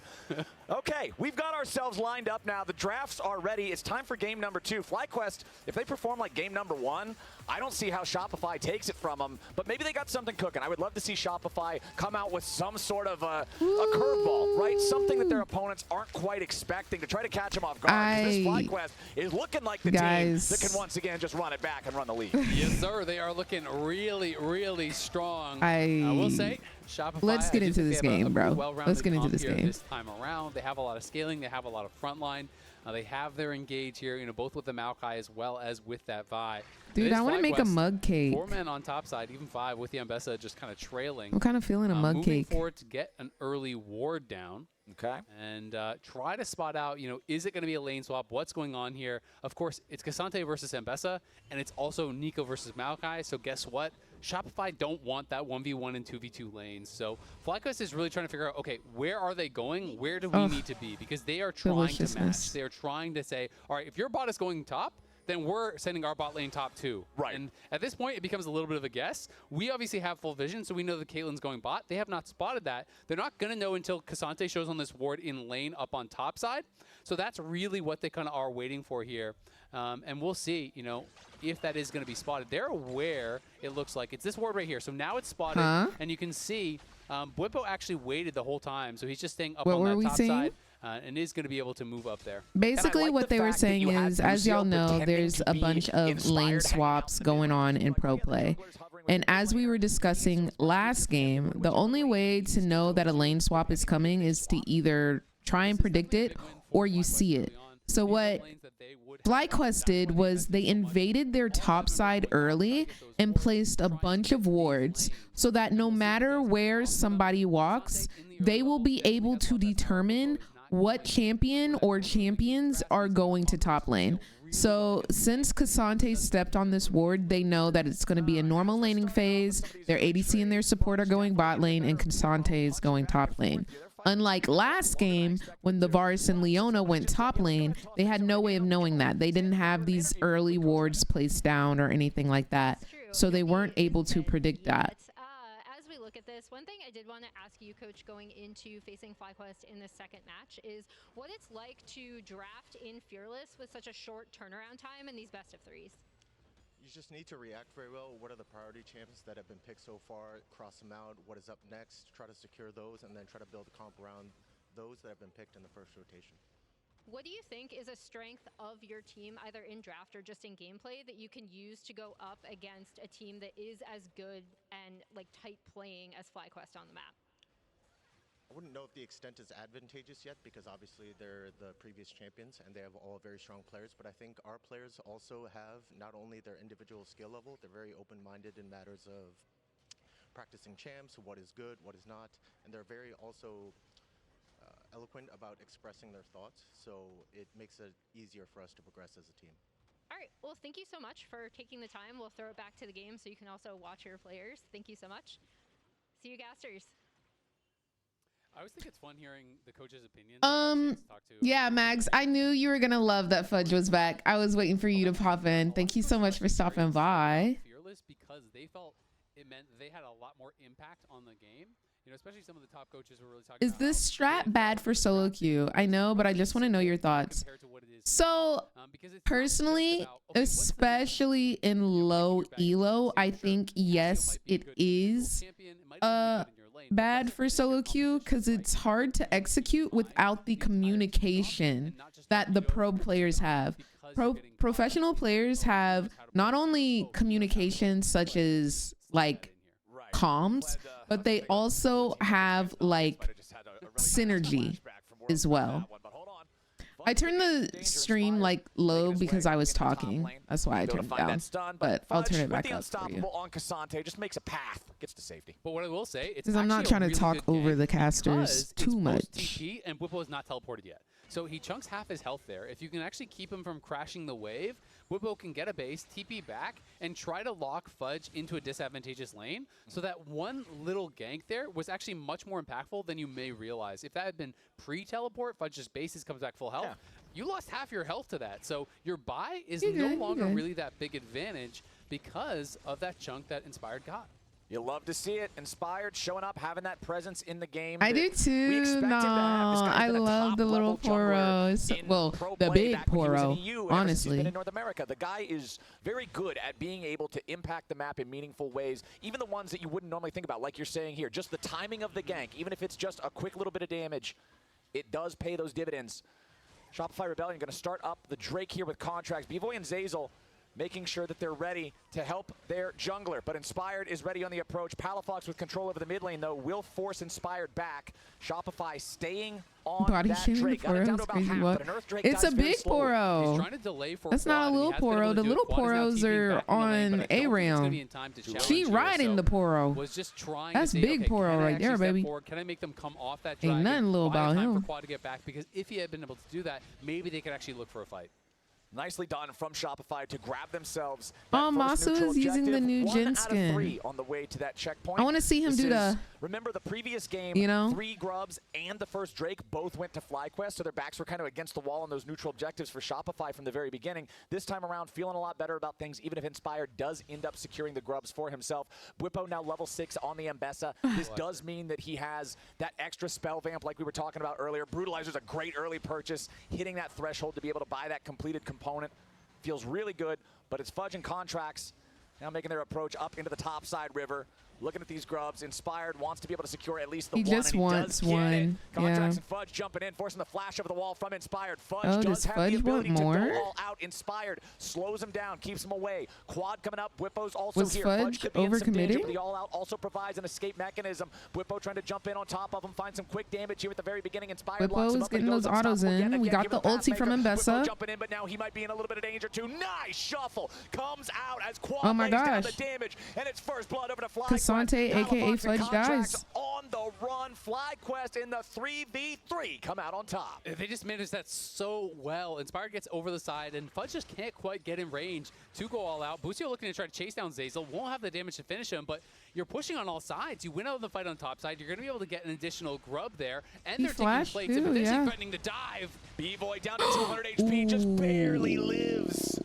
Just barely hanging on there as FlyQuest are putting the pressure on. They win in the 3v3. They nearly get another kill down here bottom lane in the 2v2, and things are going their way nice and early. Up 1,500 gold, 7 minutes into the game. Yeah, that's huge. At the very least, Fudge has rotated down towards bot, so they're not going to lose this whole wave. But it is going to be B-Boy down about 2 full waves, and they lost that plate. And that's not really the position that Caitlyn wants to be playing from. No. You want to be the one pushing. You want to be the one threatening Caitlyn is towers. definitely And when you what we watch again call up a on the top lane side, just bully. really nice So damage and Caitlyn's spacing main here. purpose You can see is Quad to always win staying that back, not early allowing them to game. engage She them. wants Inspired to as well. she wants Staying to back and auto kill the enemy, spells are outrange spent them, because he is very poke low. them, get Then turret last plates, moment, threaten uses that a view, gets the mini first stun tower. onto Fudge, helps to finish him off. Whippo Caitlyn's again, laning phase is utilizing supposed to be the super ultimate, duper utilizing strong. to really be able to create space there. So and Fudge the calling fact out, "My that bad." Caitlyn is You know, win losing over the right wall. I now, think he thought he could get in that's range her of the all-out, strong. but he just This is her barely time. didn't have This the is her range to era, actually catch and up she's flopping. get that So ultimate it's not onto looking too Inspired good to for the end up Shopify turning Rebellion 3 bot to lane. that for them.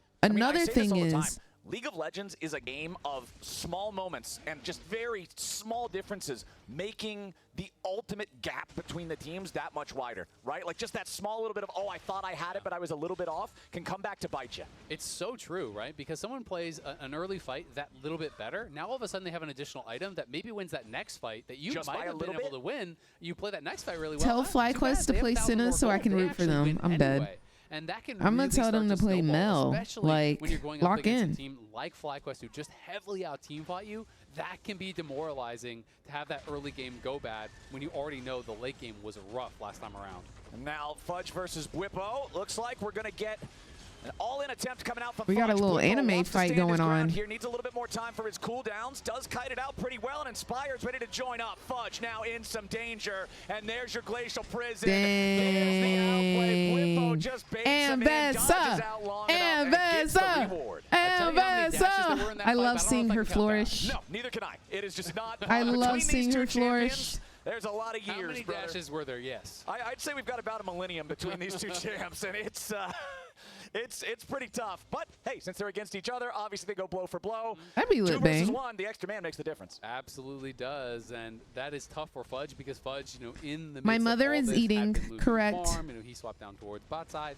I think minions were dying when they were having that Herald scrap as well. So he's down 20 CS. He's trying to force a fight here. And let's be honest, I think he would have won it in the 1v1, but it just doesn't matter because Whipple was able to play it really slowly, just continually kite it out as much as he possibly can, buy time here, dodge as much as he can for Inspired to wait. And then Inspired just does not wait for anything to be able to be juked. He waits until he's point blank, right up on Fudge, hits the ultimate, no That's chance tough. to be able to react to that, and Whipple can just dash right Yeah, back on I him don't and finish think it off, and Mel now has that is voltaic allowed already in. complete. Heartsteel's already complete for Inspired as well.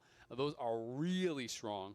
Voltaic Cyclist Sword is What is such NKW? a nasty item on Ambessa. This thing makes her already pretty oppressive trading pattern that much more obnoxious. It feels so difficult to actually be able to trade even with the champion once this item's online. Exactly. So if you don't know how this works, and I wouldn't blame you because almost no one builds it, the dashes and the stealth, so really just dashes for her, they stack the Energize 75% faster. So when you're dashing around, you're getting the procs from this so fast compared to just walking back and forth, right? And it does have a 99% slow plus the bonus damage that it does proc off of. So when you're dashing around, you're constantly getting slowed. You're constantly getting hit for that proc damage. Oh, absolutely It is imperishable. very difficult to deal with. But And I this also champion just do scales believe the really to pros infinity. sometimes get early access But Contract's moving to down to the spot side. They're playing going to look for a fight. these champions such as PvE. Whoa, that was a bit of a yo-yo, but it looks like Whippo's not going to have a good time anyway. Once again, the extra man is the X factor. Shopify Rebellion are on the board.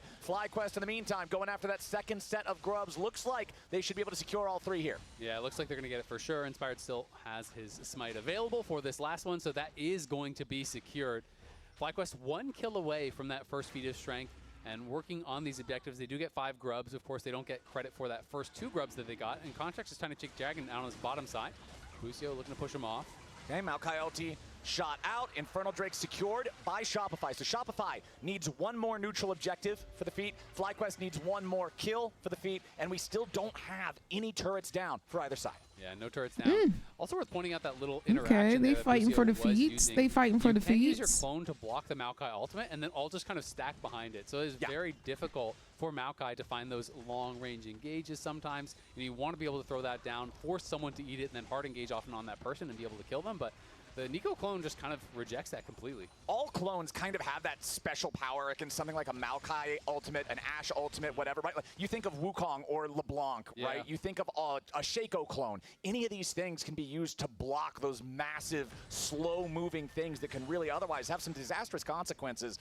Speaking of disastrous consequences, Whippo has been about 20 farm ahead the entire game now, ever since that first move from Inspired that we talked about that kind of shut down Fudge's chances to have the presence that he wanted in the lane. Such a And baddie. Whippo's just happy to keep on farming on this Ambessa. We know how scary this champion can be if she gets into a team fight, finds access to the back line, and is ahead What of the just curve. happened? Yeah, it can be really, I'm gonna really refresh. tough. I want to make sure we're live. Brush, so is going to be spotted by the pink, and Fudge is going to try to stay under tower. You can see Shopify. That's been happening all day, Okay, Busio like ready on to start this Twitch. one off with a pop blossom, and Or is it there's just my no stream? way out. Feet of warfare Happened on claimed for LEC too? FlyQuest, but Oh, okay. Shopify are looking for a So it's a counterattack. Twitch thing. Contracts goes in, looks to lock up Whippo. No way out here for the FlyQuest top laner, so a 1-for-1 trade that still favors FlyQuest because of the feet secured. Well, and because of the mini-map, look at these lanes, mid and top. All 5 members went down, so you're losing plates in mid, you're losing farm in mid, you're losing plates and farm in top as well. So, yeah, you got to kill back. Yeah, when you're carry, you're going to be happy about that, but everything else is getting really rough. And even Masu being so annoying here, just delaying B-Void getting back towards lane and delaying him from being able to grab those last couple CS as they dive to the tower. I mean, man, it's almost a 3,500 gold lead just 14 minutes into the game. 3 kills to 2, and you have that big of a gold lead. This is huge in terms of the lead for FlyQuest right now. All they got to do is knock down a turret. This middle one is about ready to crumble, right? If you leave that undefended for 5 seconds without plates on it, and FlyQuest have 1 player, maybe 2 there, it's done. Top is even lower. Yep, and bot is not much better. You know, all those towers are incredibly low, so as you say, it's tough, right? When you're losing, when you're getting pushed in, well, you kind of generally have the answer of, all right, well, we're just going to overload one side. We're going to put an additional member there. We're going to throw, 3 members there. We're going to get a quick kill, and then we're going to be able to try to make something happen. But FlyQuest are pushing all lanes, so they're always going to win out on the map.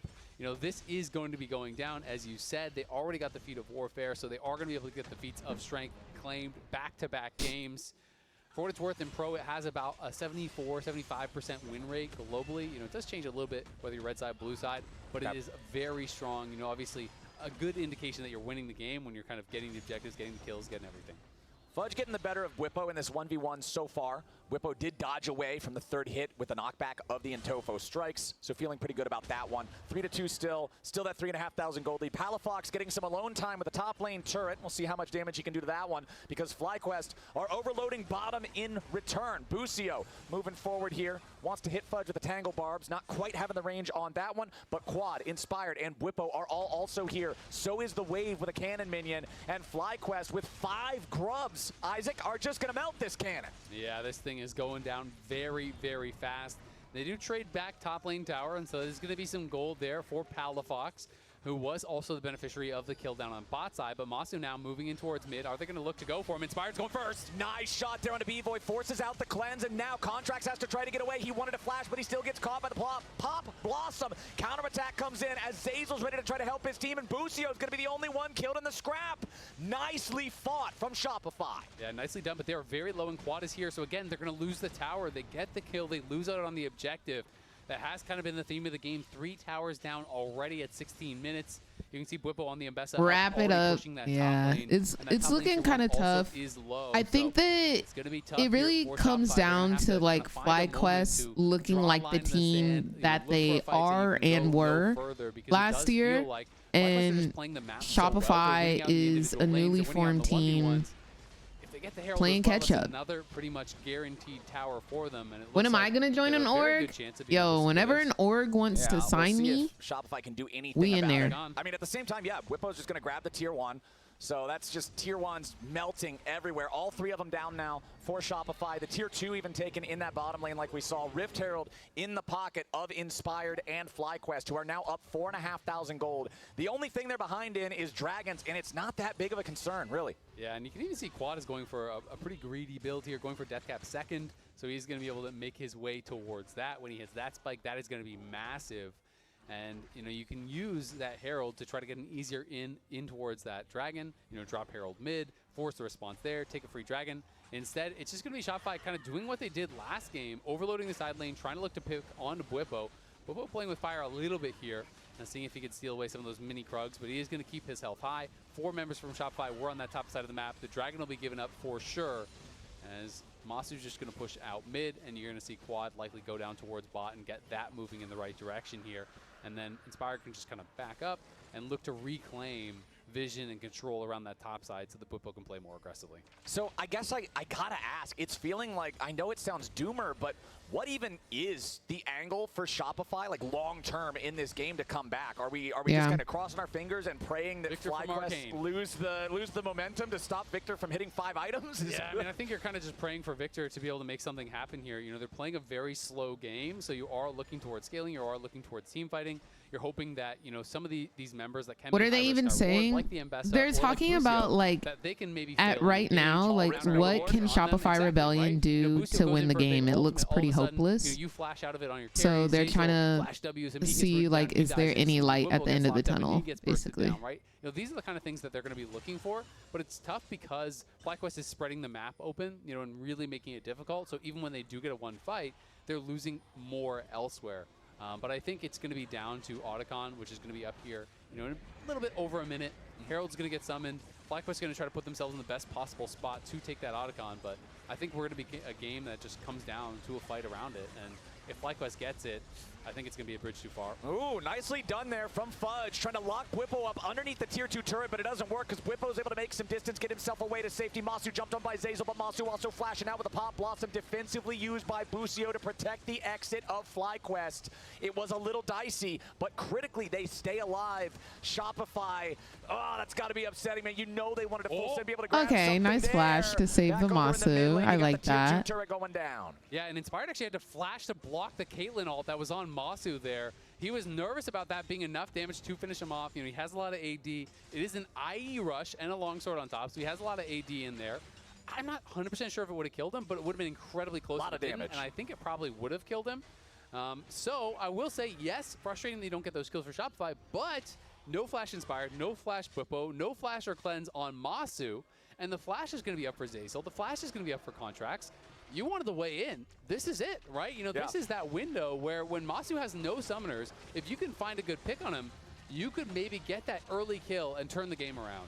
Well, also worth pointing out here with Bwipo on the Mbessa, double lethality item completed with Voltaic into the Edge of Night. So although he does have 2 items completed, although he is 2,500 gold ahead of Fudge, exactly, he's burstable. Exactly what you're talking about. It's not a traditional full tank, it's more of a drain tank. Lucio's flash is all Fly needs. If they can isolate him, if they can burst him down in time, that could be their angle. But it's so hard when little FlyQuest flash is playing engage together well and covering for each other's escapes. And I will say, even when Mbessa has these kind of builds, it is sometimes really Bwipo, to be able to get that kill, right? Because, you know, it's 450 shield on the W. You know, you heal for 13% of the damage that you deal on your ultimate straight up, and then you obviously have, you know, all of this healing that's coming through with Conqueror, all of the kind of passive healing from that.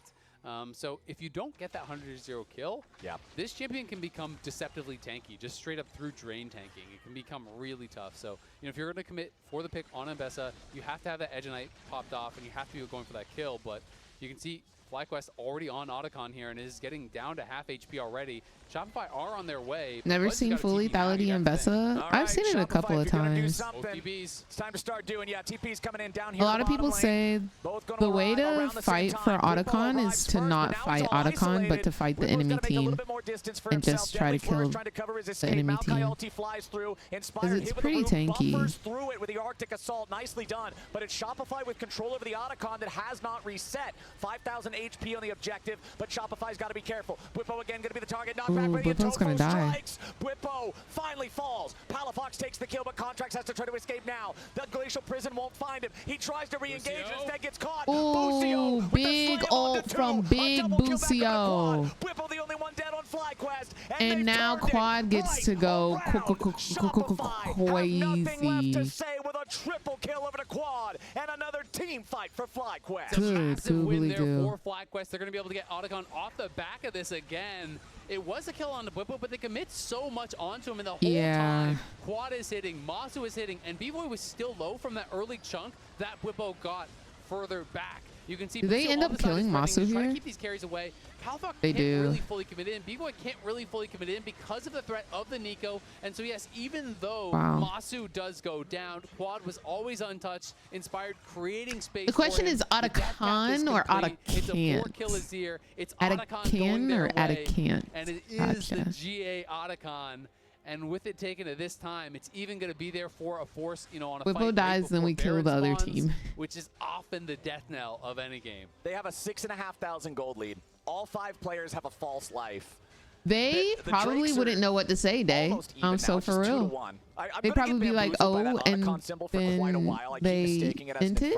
Okay. So that's going to keep happening. But that's all right. Period, Van. In such an insane spot in this game. I feel like for Shopify, My team you're just usually praying for a mistake to punish right now. Because if you don't get one, I really don't see the angle here. It is so tough, yeah. Now that Otacon's gone, you know, that does often feel like kind of the last hope when you are losing.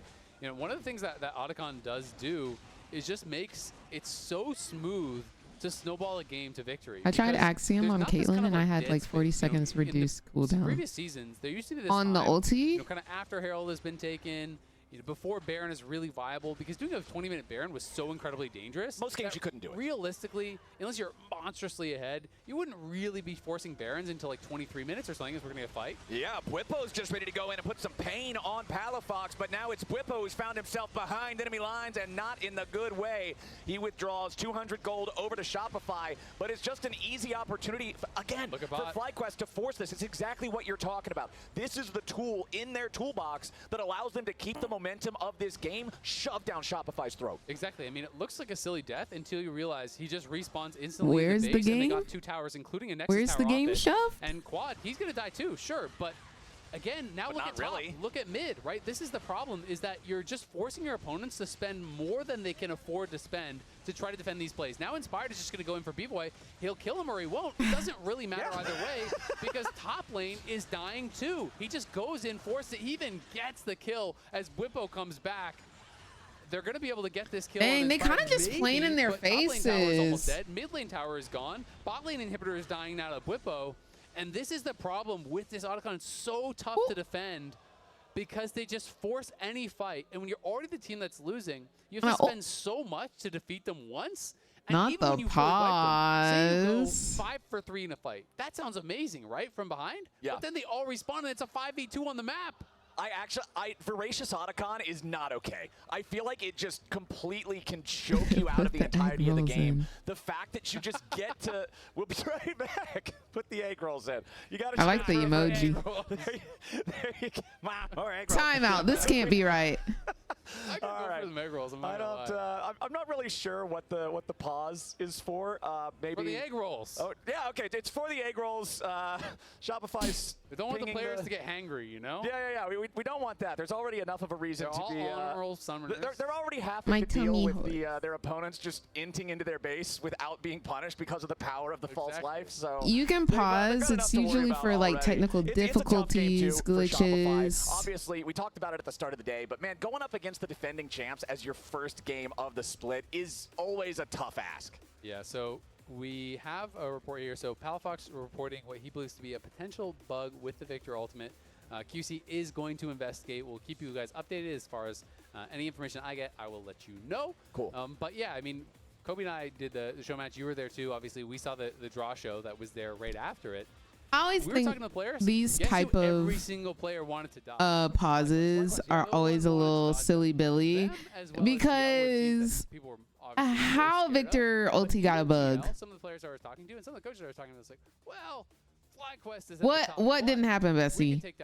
Like all of a sudden Victor Ulti not doing 126 damage when it need to do 127. FlyQuest no one wanted. Like no one would tell me that FlyQuest was beatable. No one would tell me that they wanted to play FlyQuest. That little bug is not going to change the outcome of this game, Bestie. I'm so sorry. Like so of course, it didn't get offended. It's bugged. Like, I really want to know what bug he think he saw. It does obviously look like FlyQuest is very close, maybe a couple minutes away from closing this out 2-0. Yeah, I mean, somebody's got to draw the I get it though, because if it's bugged, it can change things so much. And it's really interesting because all of last year, like, I need to know, like, what is he saying the bug is? Like, is he saying that, like, it didn't go off? Is he saying that it's not showing? Like, what is the bug? When it looked like it was going to game 5, a lot of people were like, the Hex Gate not lagging. Team Liquid's the better team, even though FlyQuest won. It seemed kind of wacky, and they still thought that Team Liquid would win if you played it a bunch more times. I don't think it was really until Worlds, until FlyQuest stepped up and showed us what they had, particularly that series. I'd understand if it was a close game, but babes, let's move on. Impactful because let's keep it going. To being just a historic moment throughout 15 years of League Victor of didn't send a kiss to Jace. Just kind of shook everybody's perception of this team and made them realize, oh man, this is the real deal. Okay, so the bug did occur, but it is one of the bugs on the QC bug list that players are, made aware of. That hey, these are some of the things that are bugs that are currently in the game. So basically, if you're picking a champion that has one of these bugs, then you kind of have to deal with it. So it will be a play-through situation. I don't know exactly what the bug was, but we are going to be playing through. And back to your point, you know, I fully agree. I mean, it was a situation where I think FlyQuest was looked as that kind of second fiddle, but definitely no longer. They come into 2025. That's crazy. It's going to be another GA spent. As when those are about to expire, you kind of just run in and just get a little bit of damage down. Yeah. Yes, you are giving over more gold though. So that's crazy. So recap. Because he did just give over 200 gold to get like one auto on a tower. First pause of LTA history. 200 gold though, that's not bad. Palafox said there was a potential bug with Victor ult, and Riot said they are aware. They are aware of said bugs, and they let the players know beforehand, and they kind of got to deal with it.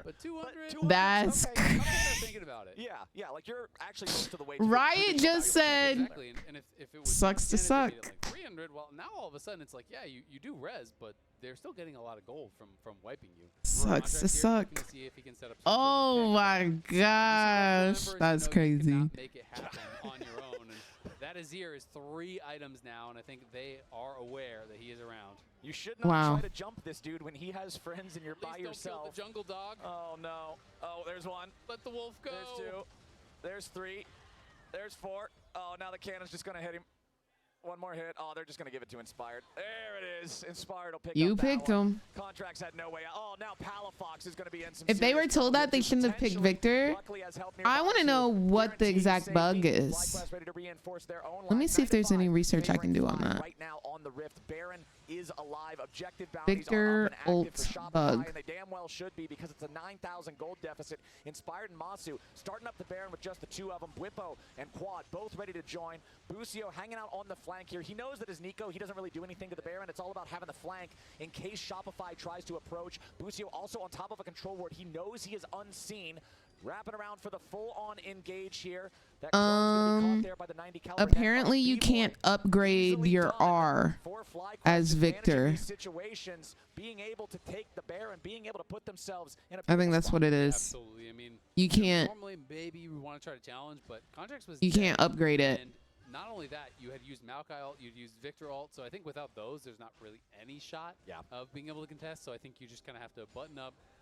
Go back to the base, hope you can find some sort of a way to defend, to delay. Zeyzal, though, getting caught out, he is in trouble. He's going to be flashing away, but he is flashing to the wrong side of the map. And Masu now.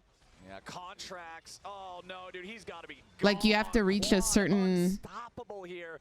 over the threshold to upgrade it. Setting him up to knock him down. Now the mid lane inhibitor. Yeah, they said that bug has been in the game before the VGU. Turret will fall right after. The inhibitor's going to go the same way. 30 seconds still on Contracts. It's 5v4 in the enemy base for FlyQuest, and they're looking to end this one only slightly slower than they ended the first game. Zeyzal shoots off that Maokai ulti, but now he's got to be careful. He's dealing with Bwipo. It's a 3v1 favoring Shopify, but a nice counter attack from Busio locks up all 3. Quad goes in for the shuffle, finds 2, but FlyQuest have overcommitted a little bit here. Unfortunate, but it looks like their fate is the same. As Masu is trying to fight and kite Palafox. Fudge and B-Boy defending the Nexus for the time being. Masu!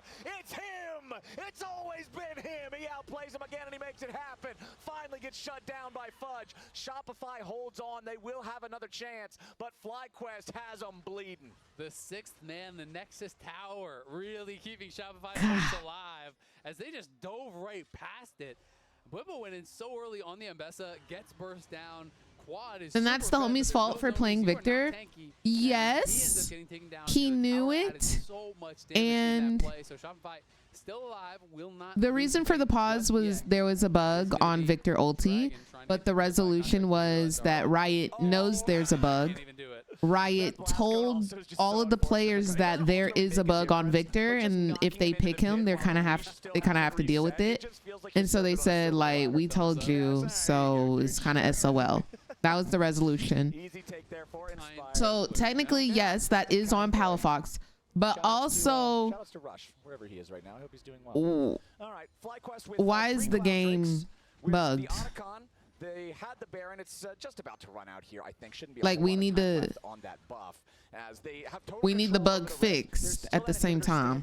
in the bottom lane, but the top and mid lane inhibitors have been destroyed. The super minion pressure alone is suffocating for Shopify Rebellion, and now the FlyQuest squad is once again grouped up. The scores aren't crazy, but the gold lead is crazy. Like 9K gold lead is pretty tough. But, you know, as you say, the inhibitors are down except for bot lane, so the supers are going to be coming in, and they're still down 10K with no Nexus towers. It's going to be an incredibly hard defense. Oh, nice all right. shot coming out from Bwippo. They kill Palafox, and with his death goes all hopes for Shopify Rebellion holding this game any longer. Bwippo finds a double kill on the other remaining carry, and he's going to be able to vamp his way straight to the enemy Nexus. It's a 2-0 for FlyQuest, and it didn't look even remotely difficult. The champs are back in town. Not even the fountain is safe from Bwippo. The Ambessa gets That was a kill tough. there on the steps of the That was base. tough. FlyQuest, as you said, picking up right where they left off. They're the champs for a reason, and they look so dominant today, kicking off the LTA with a 2-0. FlyQuest coming out swinging. Bwippo with the They did come out swinging. for the post-game fist bumps. I mean, not even 60 minutes of total gameplay for the series, so they have got to be feeling really good about how this one started off. FlyQuest, they took a break. They didn't boot camp. You know, they took some time to reset, but they have clearly adapted to the new season, to the new system very quick. Nice opening look here for FlyQuest. Time to join Jack on stage for an interview. Thanks, Flowers. I'm here with Bwippo. 2-0. Pretty good. Woo! How's that aligned with your expectations? Completely within expectations, I'd say. How was the offseason for you, and how have you been? Honestly, really good. I feel like I turned 26, so December 24, I turned 26. I feel like the first 25 years of my life, you know, pretty good road.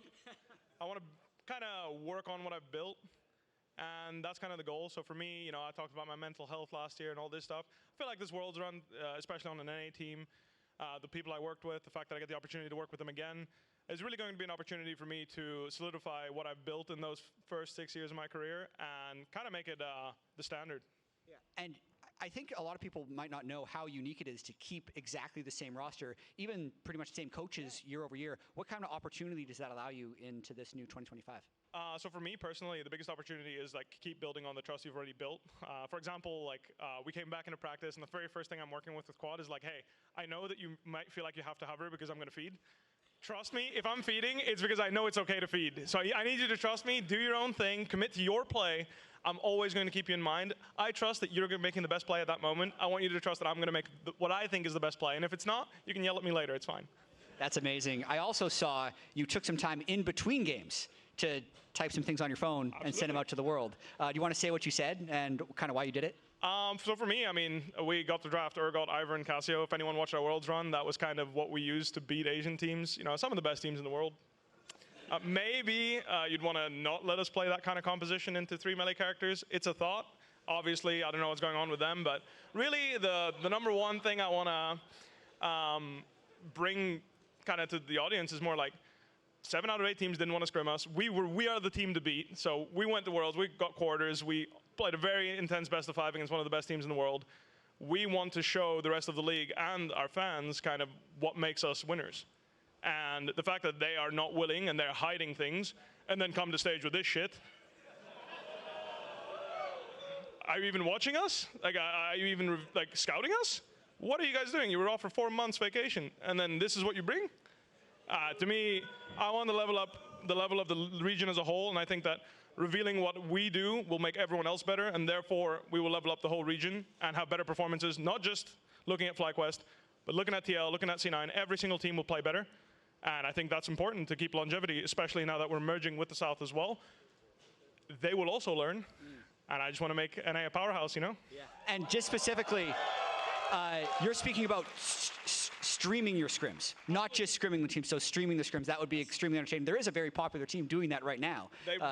It's their idea. We stole it. Don't misunderstand. We took the idea from them. I just personally feel like it's a great way to engage the fans, engage everyone, and just in general, do better. Because I think that for me, this is the number one thing. I mentioned I turned 26. I want to do better in every single way of my life. And I don't want to be afraid of people outperforming me because they know what I'm up to. I have 6 years of my career. You can VOD review every single secret that I've ever had. You can see in my gameplay out of all those years, especially at the World Championship.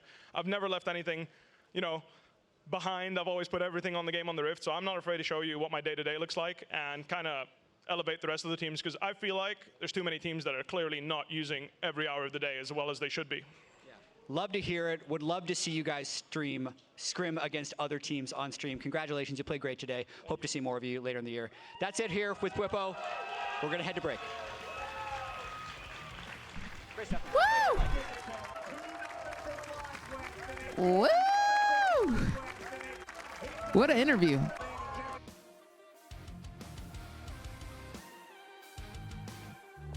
Yeah, he's not talking to the fans, he's talking to the pros. Are not guaranteed. Like Just common courtesy. Really, Brenda? I know you can. That was tough. I'm on my way. No way. Pretty blue though. Or a fun night at the movies. Yeah, that's not guaranteed. Hold on. Let me put you on speakerphone. You know what AT&T guarantees? There's no way somebody does that. No shot. And the service you deserve. Or we'll make it right. That's the AT&T guarantee. It's for you. Do you like it? Come on, Charlie. Use your new door. Come on, let's go. I said go. Let's go. I think that is a fun interview to have, though, like something spicy like that. Red Bull gives you I'd definitely try to stir up some shenanigans like that if I go back on LTA. So with monk fruit extract. Something to keep in mind.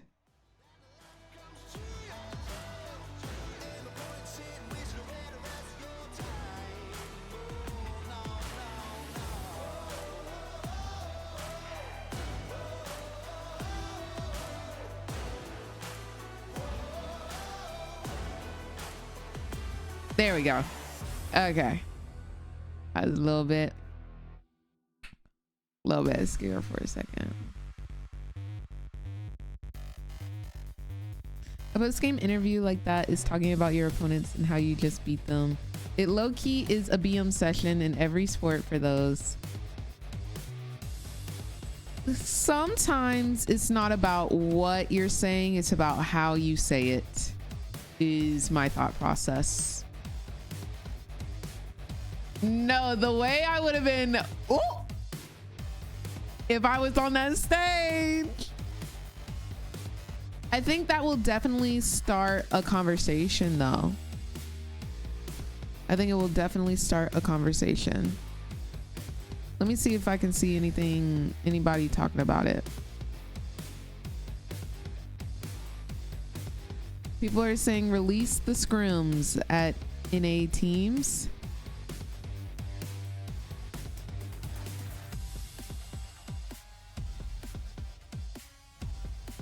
Sheesh.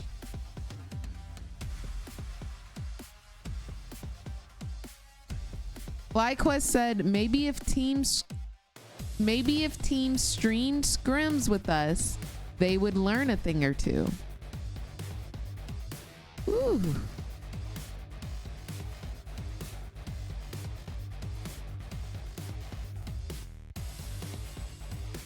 They for real out here.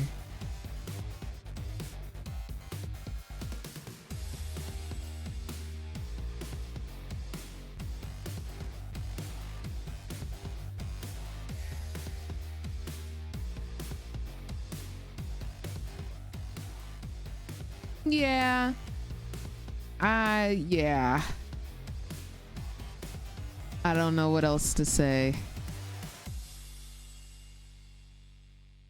All right, next up is C9 versus Lion Gaming.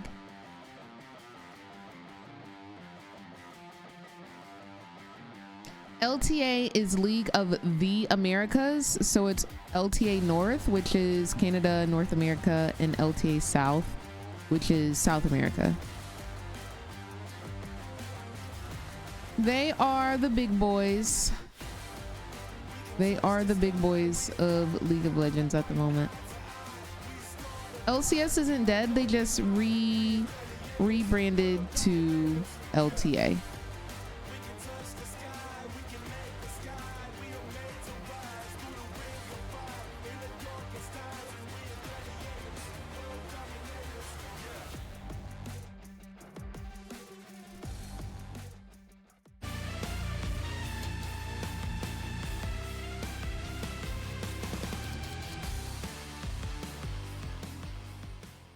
to the LTA North. FlyQuest were already doing really well last year, and We they have won the Cloud9 league. arriving A right lot of here. people talking about with Lion as their opponent, and Sven in the front passenger seat. What was that? Shortcut on that, I guess. Yeah, I guess he did. What is going Meanwhile, on? Vulcan is in the back saying no to paparazzis. He's like, Dad, don't look at me, don't perceive me. So he gave that. Okay, then he said a hi. So he changed his opinion very quickly. So how do we feel about this matchup here? Sven being back on What do I think of the Cloud9. Fortnite For Miku me, skin? Sven is a player. I mean, we got to know him a little bit better because he did. I some played analysis with Fortnite, us but last like, year. LCS last year.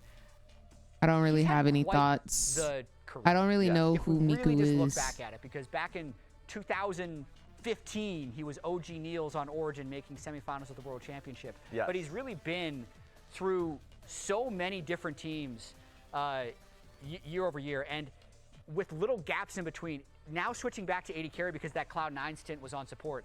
It's just hopefully another positive chapter in his timeline.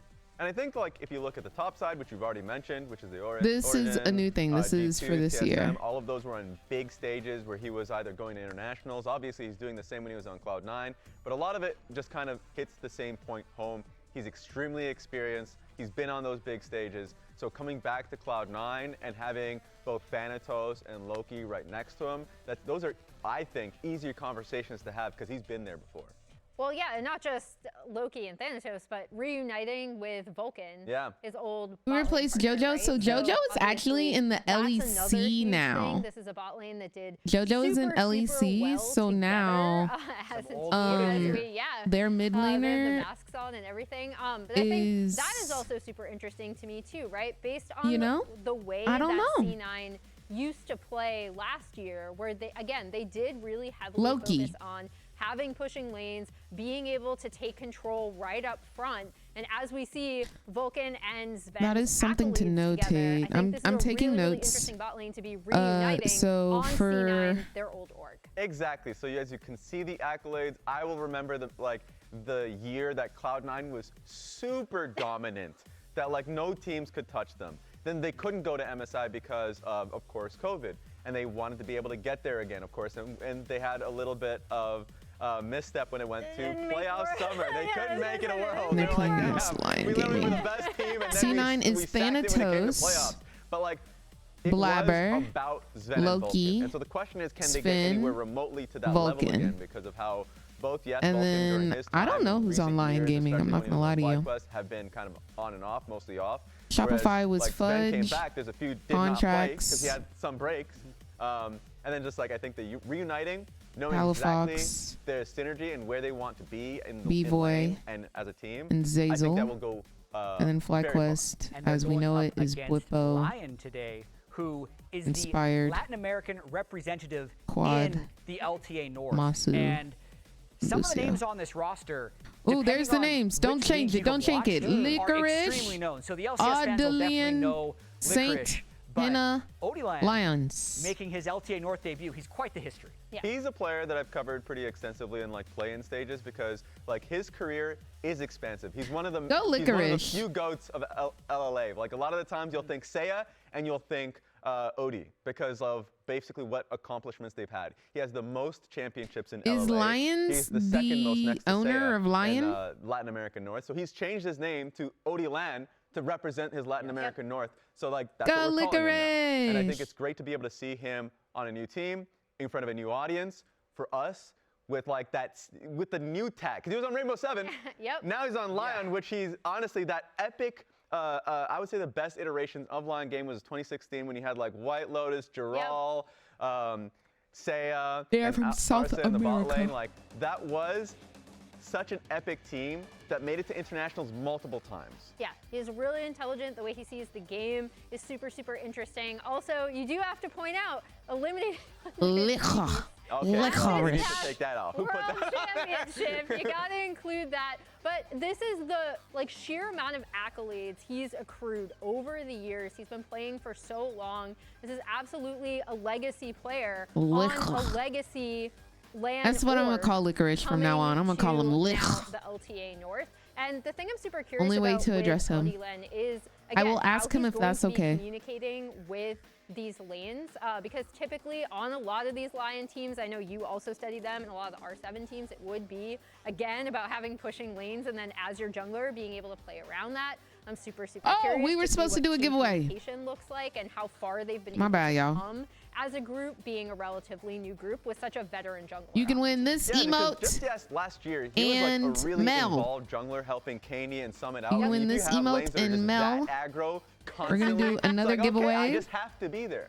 I think this exclamation is a point responsibility that he has to have because Licorice in the top lane is somebody who's How would going I to be spell very liquor? stable.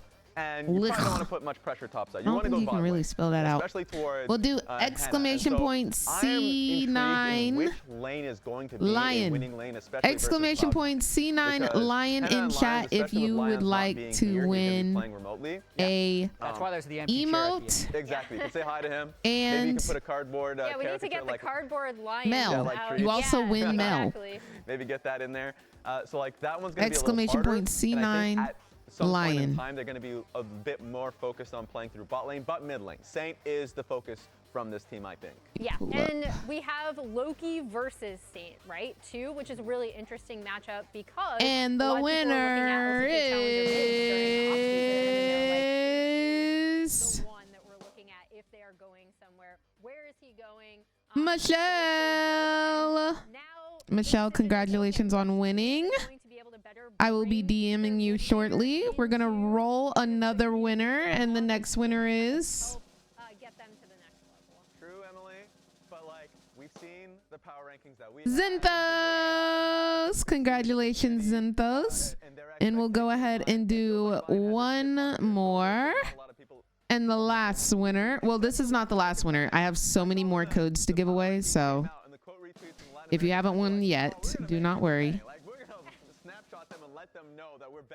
Dark Angel, congratulations everyone. I will be sending you your codes momentarily on Twitch. So give me one moment as I send out these codes on Twitch. Cloud9 needs to show cohesion because we always know that they have a high level of talent. So we already saw FlyQuest pop off in their debut, and I think Cloud9, if they want to be considered in that echelon, need to do the same. I agree. Look, when it comes to Cloud9 expectation and their fans, it's a lot. And people will be hyperbolic. They'll be Michelle. like, oh, you hit third place because FlyQuest and Team Liquid were better. Well, you guys revamp the roster, change everything. Like something needs to change. Like there's always going to be a high expectation for this roster, and the fact that they didn't and they got bumped out by 100 Thieves was actually devastating. That was really sad, and I think them wanting to build up Loki and continue to build up Thanatos is going to be a great thing. For me, Thanatos, amazing laner. We need to see how he does in team fights, and I think going up against Lion will show us that. That's my big thing too, is looking at Thanatos in kind of, I guess not necessarily his sophomore year, right? Because it was just the one split. But with C9, it was really shocking when they missed Worlds, right? And I think for Thanatos, we know all codes have been sent. Laner, and he can be such a strong laner. I think what I want to see more of from him is how he's communicating with the team in a lot of team fights. This is a very team fight heavy way that the game has now been organized, especially with Otacon and what it's done for the global meta. So that is another thing that I'm looking out to see from C9 is we would always talk about how good the early game was, No, I love how the good green. they were individually. I want to see a lot stronger team fighting, especially from Thanatos. And I think that Cloud9 will be better at being able to, like if they have a bad I wonder if scram her or feet whatever, hurt, like though, having Sven in in that room shoes. with the coaching staff, like that's going to be an added voice. He's always very critical. He wants to be able to get to the root of the problem. I think this is a good, a positive point for Cloud9. I'm interested in Lion because I think the biggest question marks will just be in the language barriers. Odilan speaks perfect English. That's not an issue whatsoever. And I think the main point of communication is going to be English. That's how you say his name. I have no idea how like proficient they are in English, but in general, like trying to get people on the same page, especially in crucial moments in a game where you need to get those few words out, that is the concern. Yeah, apologies to the fans. I'm not sure why we haven't gone to stage yet, but we'll continue discussing these two teams, Cloud9 and Lions, right now. I had a good chance to talk to Sven on pros earlier, and he's definitely matured a lot through the years, because he talked about how he had some negative interactions with Vulcan in the past that they were able to reconcile before he rejoined that team. So nice. they definitely haven't always been peachy, even though they've always been good. But that's it from here. We've figured out all the problems. Let's send it to the casters to get into the game. Let's go. Hello and welcome back to the LTA North, where new faces look to stamp their name in the history of our region. Please join me in welcoming one of the newest additions to North American League of Legends, Lion Gaming! Woo! In the top lane, Licorice, the jungle goat of LLA, Odilan. Why are we Fresh in holding the mid her lane, cut out? Saint. Joining us in the bot lane, Henna, and carrying on legacy and support, Lions.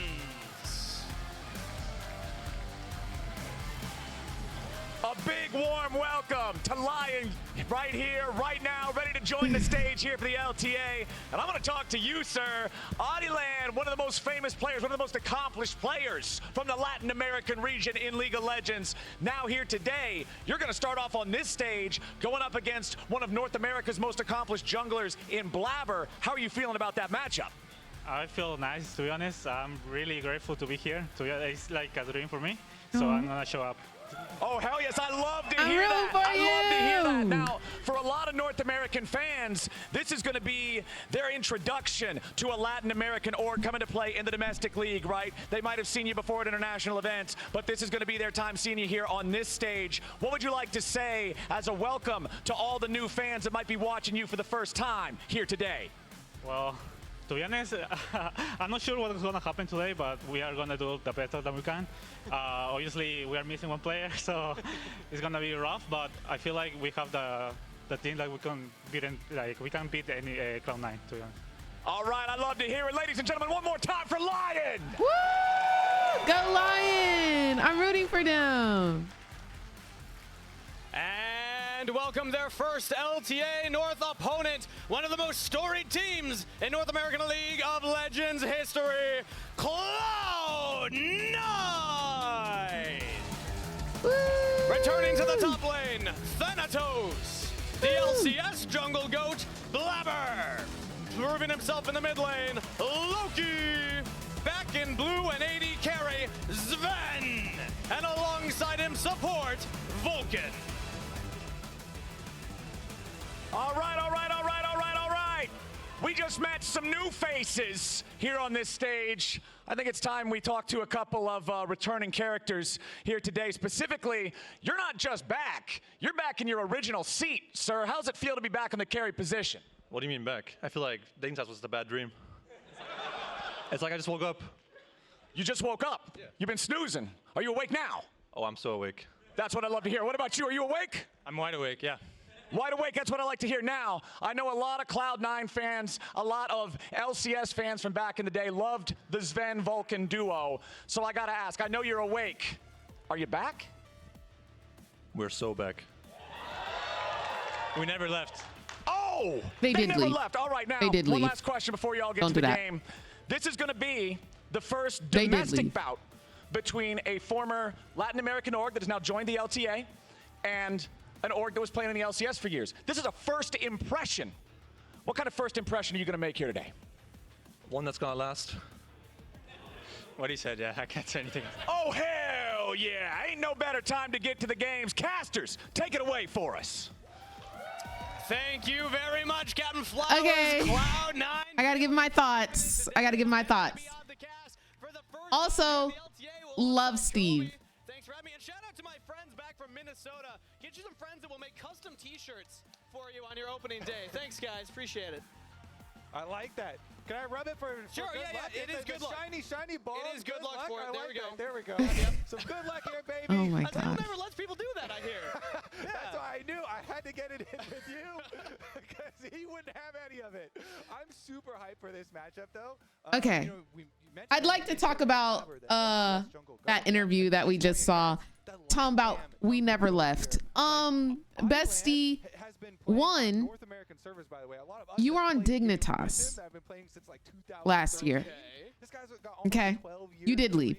Two, C9 also left due to the fact that like they couldn't even make it to finals in LCS. Okay.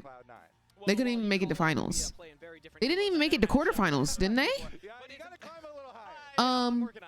Another thing, while we're pointing things out, I'd also like to say that Finn got benched. Berserker was the ADC, and then they got Sven has always been an ADC, but he played support. He took a step down and played support, and then they switched him for Vulcan. I think that's a very good attitude to have, though, as somebody who's been like ping-ponged around in LCS. For him to come back to the original team that did drop him and is now ready to talk his talk, walk his walk, and say that he's never left, I think that's that's really nice to see. And I am excited to see who will win, because not only do we have Cloud9, who is a new team, so we've got Thanatos, who was a rookie last year. We've got Blabber, who we've always known, seen, and loved on Cloud9. But Loki is new in the mid lane. Sven is new in the ADC role for Cloud9. He's been on Cloud9 before, but it's been a while. And now we have Vulcan in the support role. And we're going up against Lion, who is new to playing in this element. And this is a new team as well, because Licorice was not on Lion last year. So I think this is going to be very interesting to see. Is it going to be a Clown Fiesta? Because we also have the element of Fearless Draft coming in. So Fearless Draft meaning that you do not get to pick the same champions every single round. Once you pick a champion, that's it. You can't pick that champion at all for the rest of the tournament or for the rest of the day. So I think there's a lot of variables that can change around and manipulate here.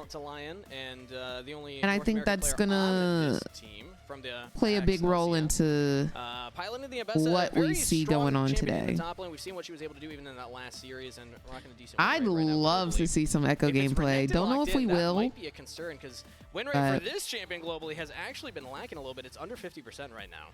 Thanatos, though, definitely a big fan of the champion, and I do like it into C9's looking nice. Mbessa, I'm always worried Lion's about also looking nice. So I wonder if Cloud9 why he got that mask on? That's scary. On board for themselves. Of course, with I also would love to see some Jinxie Poo. They're banning ADCs now, so not many are left. Kai'Sa's gone, Varus gone, Kalista gone, Xayah gone. I think we'll probably end up seeing an Ashe, unfortunately, but we can only hope that we get to see a Jinx. Long-range Orianna deliveries, so I think I do like that with the current setup of the I love Licorice. Licorice is one of my favorite top laners. Neutral objectives. Does favor a lot. It's not going to be Mbessa mid. They're going to swap around. What a great drawing. Holy moly, dude. That's maybe my favorite sign yet. That's a good sign right there. But you highlighted the fact, the importance of these grouped up team fights around things like the new Otacon, like the Dragons. And it seems like Cloud9 are doubling down. They're not going to go for a more I did think we were going to see the Ashe. Ashe can also set and we're going to see the Misfortune. Misfortune is a very good ban, in my humble opinion. Tired of seeing her.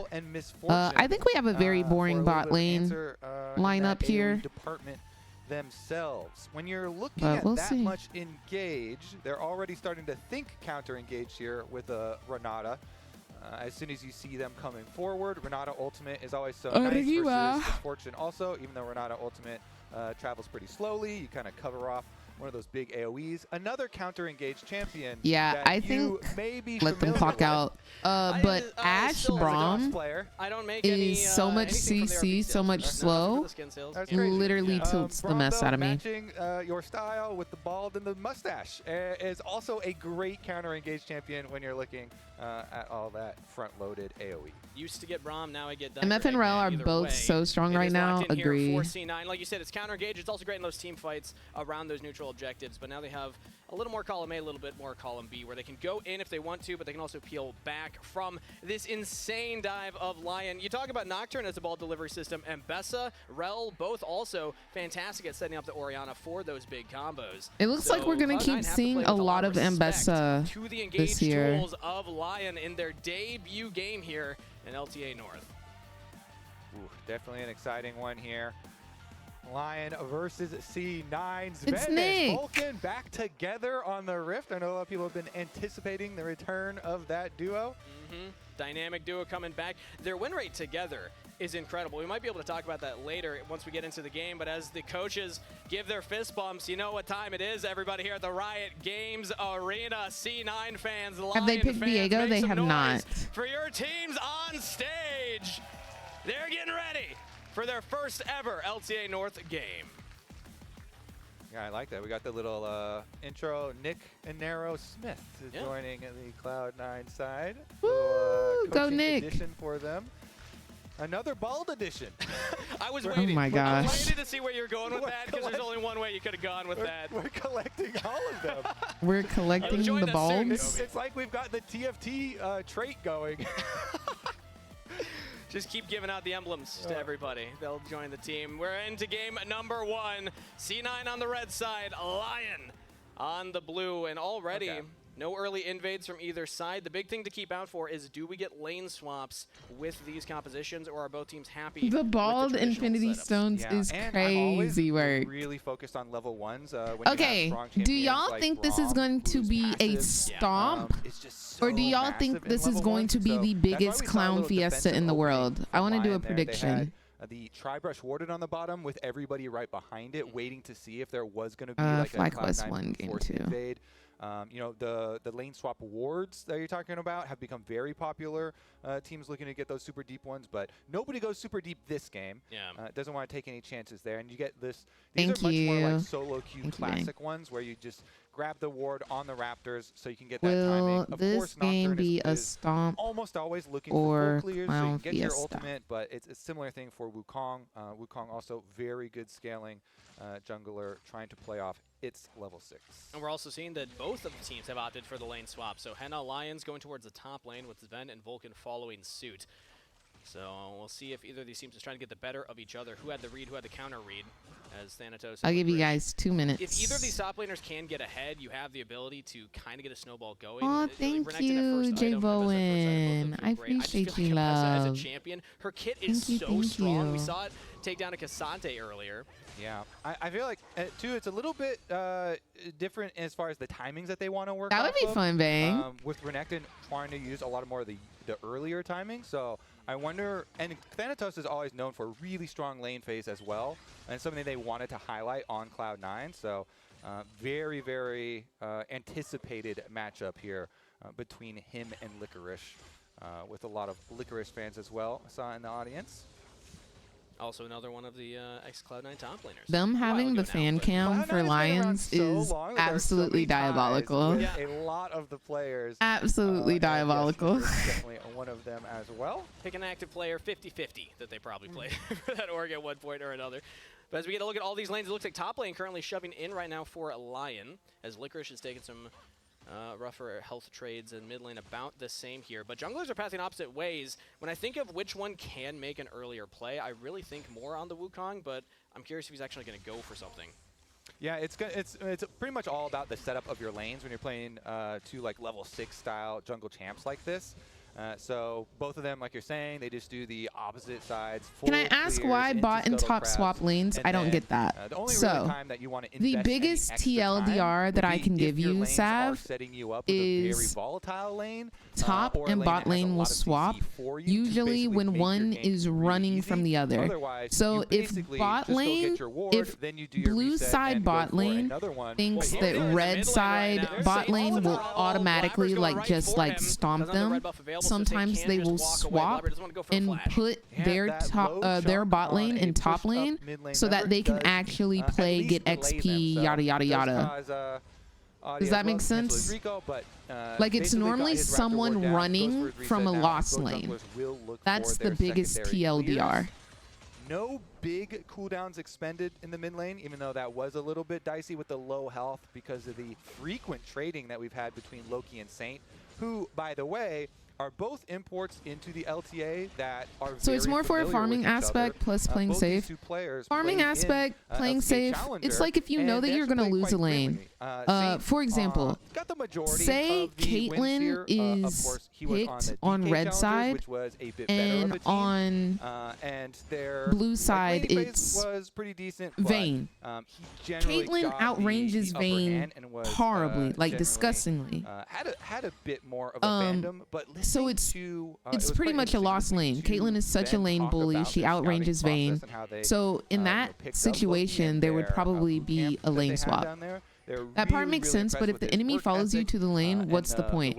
So it takes too long for the enemy team to respond unless they know that the lane swap is coming by either they spotted someone walking to the lane, there's a ward down, or they just expected the lane swap.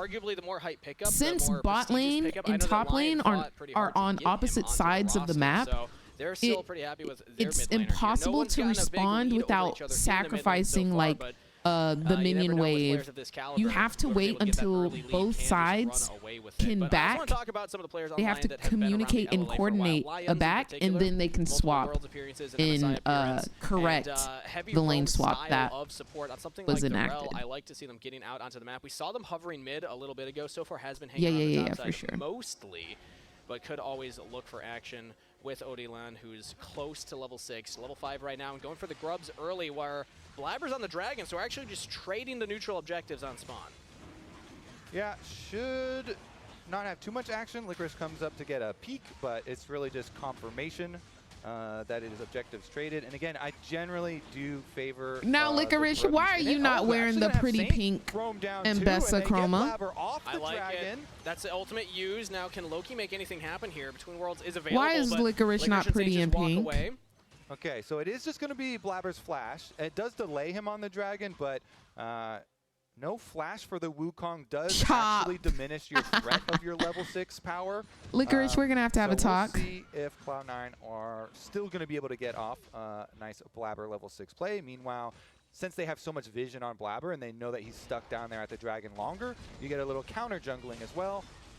I wonder if Blabber will read it, that his red buff's probably being taken right now, and go for his own invade. There is a window to do it, but I actually like this from Lions.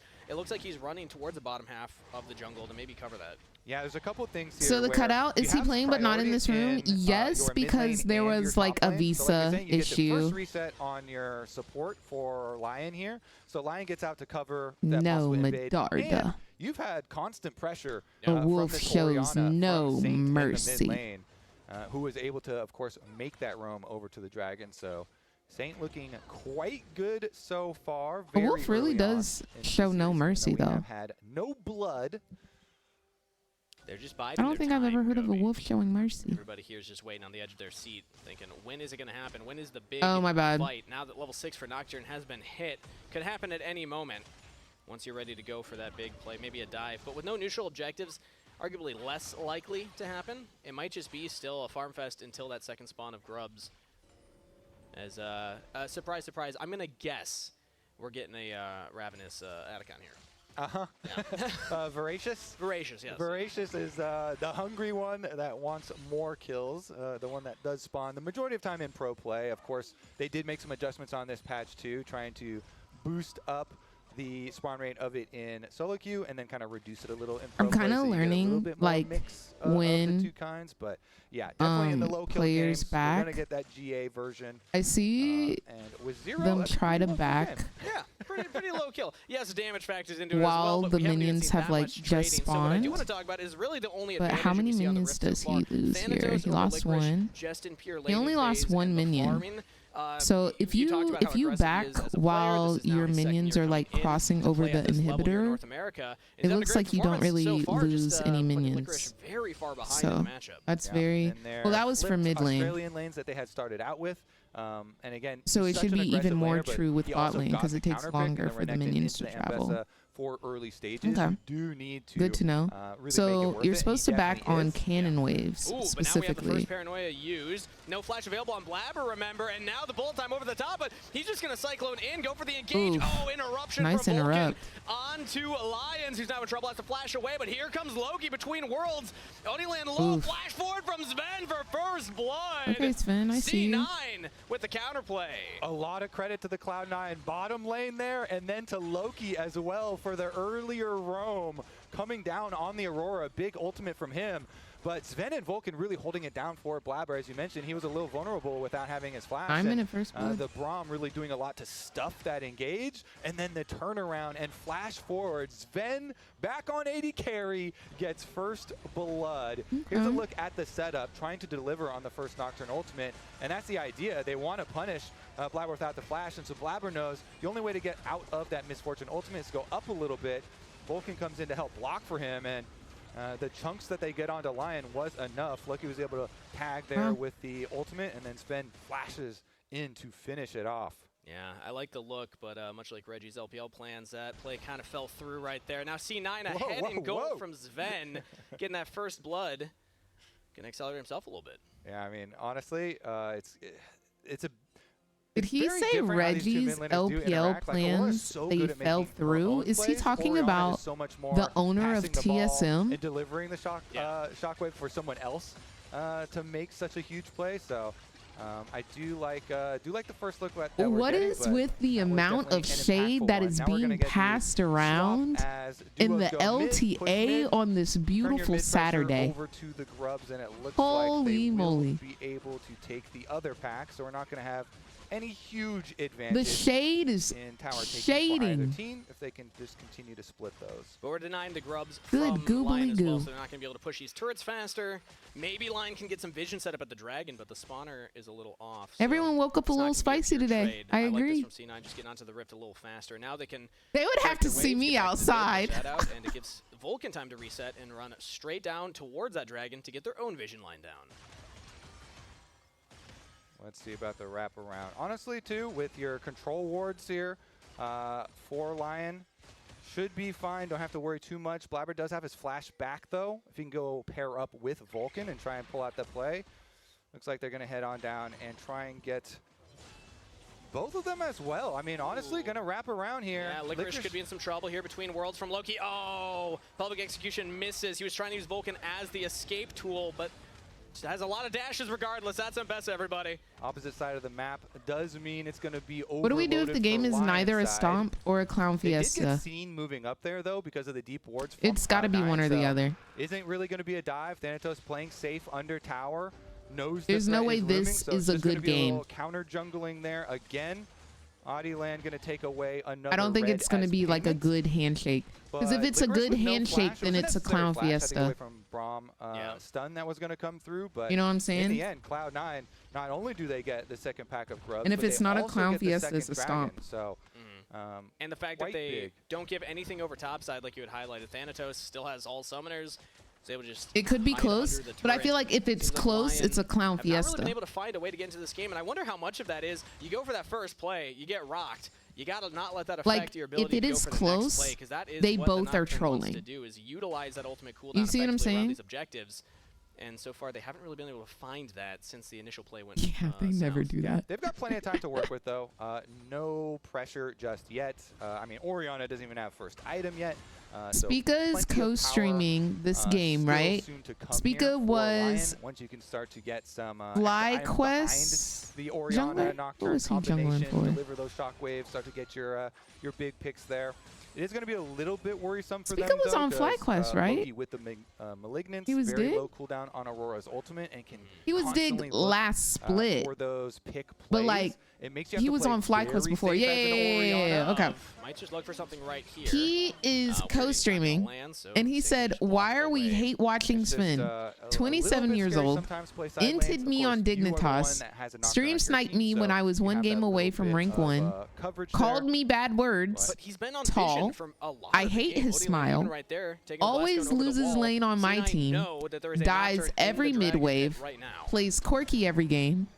tall again. Probably isn't a LeBron fan. 1v9s against me. Got caught in the 2019 Spring Finals TL versus TSM as Ezreal against Skarner, which led to his team losing, which indirectly led to roster issues for the year, which led to me being promoted to TSM LCS the next year, which led to us winning. But then we went to Worlds and went 0-6, and then led to Bjerg retiring, and then led to the downfall of TSM, and then led to LCS viewership going lower, which led to player salary also decreasing, so everyone is making less money, less future, less happiness, less Porsche. Coming up here. So far, there really haven't been scraps around the objectives, but that could change. Lion are on the Rift right now. They're dropping the wards down.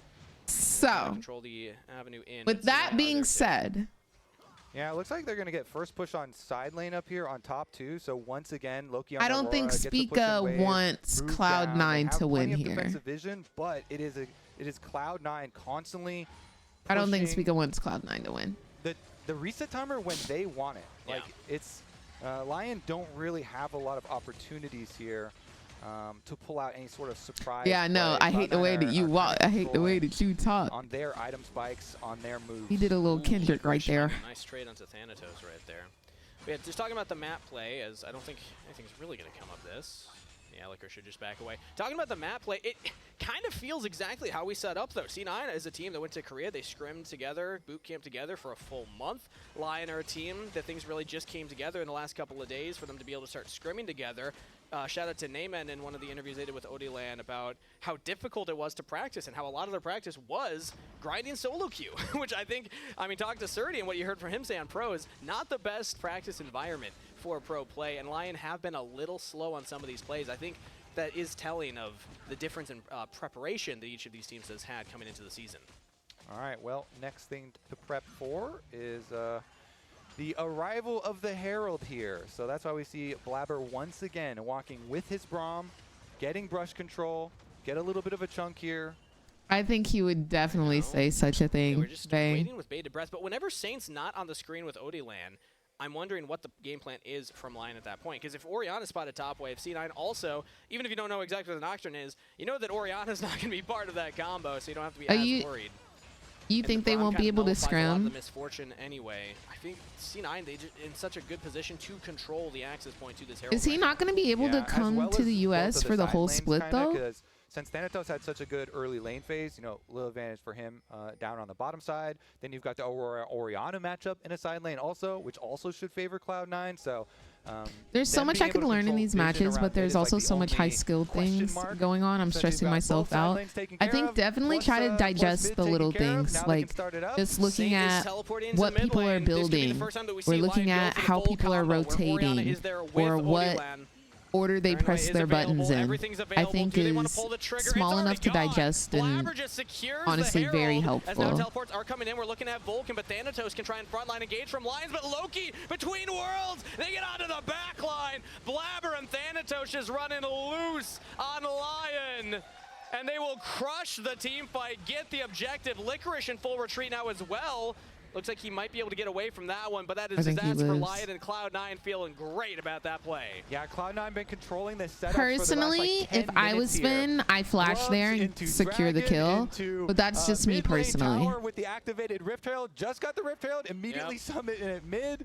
That's just me personally. Get the charge and get Dragon number 3 for themselves. It's just so much They just said that they weren't able to scrim for whatever reason during preseason when they were in Korea, I think, or something like that. Of Aurora and Renekton, and then they did such a good job. I wonder if they're going to end up trying to find a sub then. Ash brings.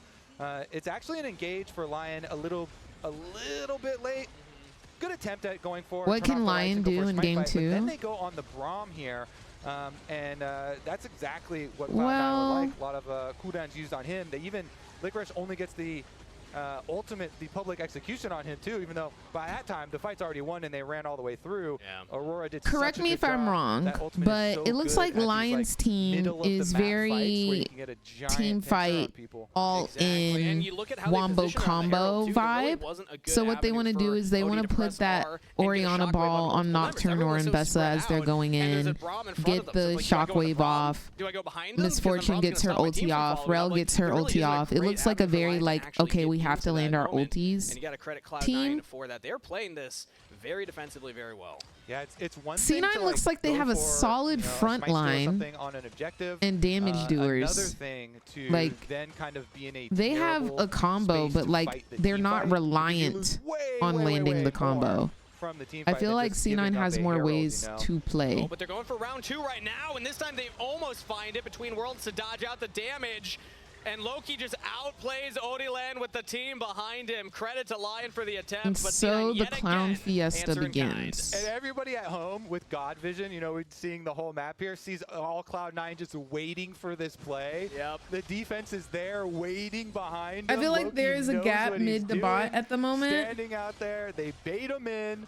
They take out the cooldowns. Like and the players. Oh, change of Crystal Arrow goes a little wide. It was close. That was the first. Was that the first? Is the cast too loud on TikTok? C9 has made. They made a lot of plays at objectives, and then they've turned a lot of engaged onto them. But they are playing this very patient, very slow, very methodical, compared to Lion, who, to be fair, is the team with more of the engaged tools and more of that kind of onus to. Is that better? The plays. They're falling behind. They're one dragon away from giving over that soul. Yeah, I would say the reason it kind of looks like this, that Cloud9 are not taking unnecessary fights. They're so focused on the objectives that every move is setting up for the better, territory to be able to start an objective.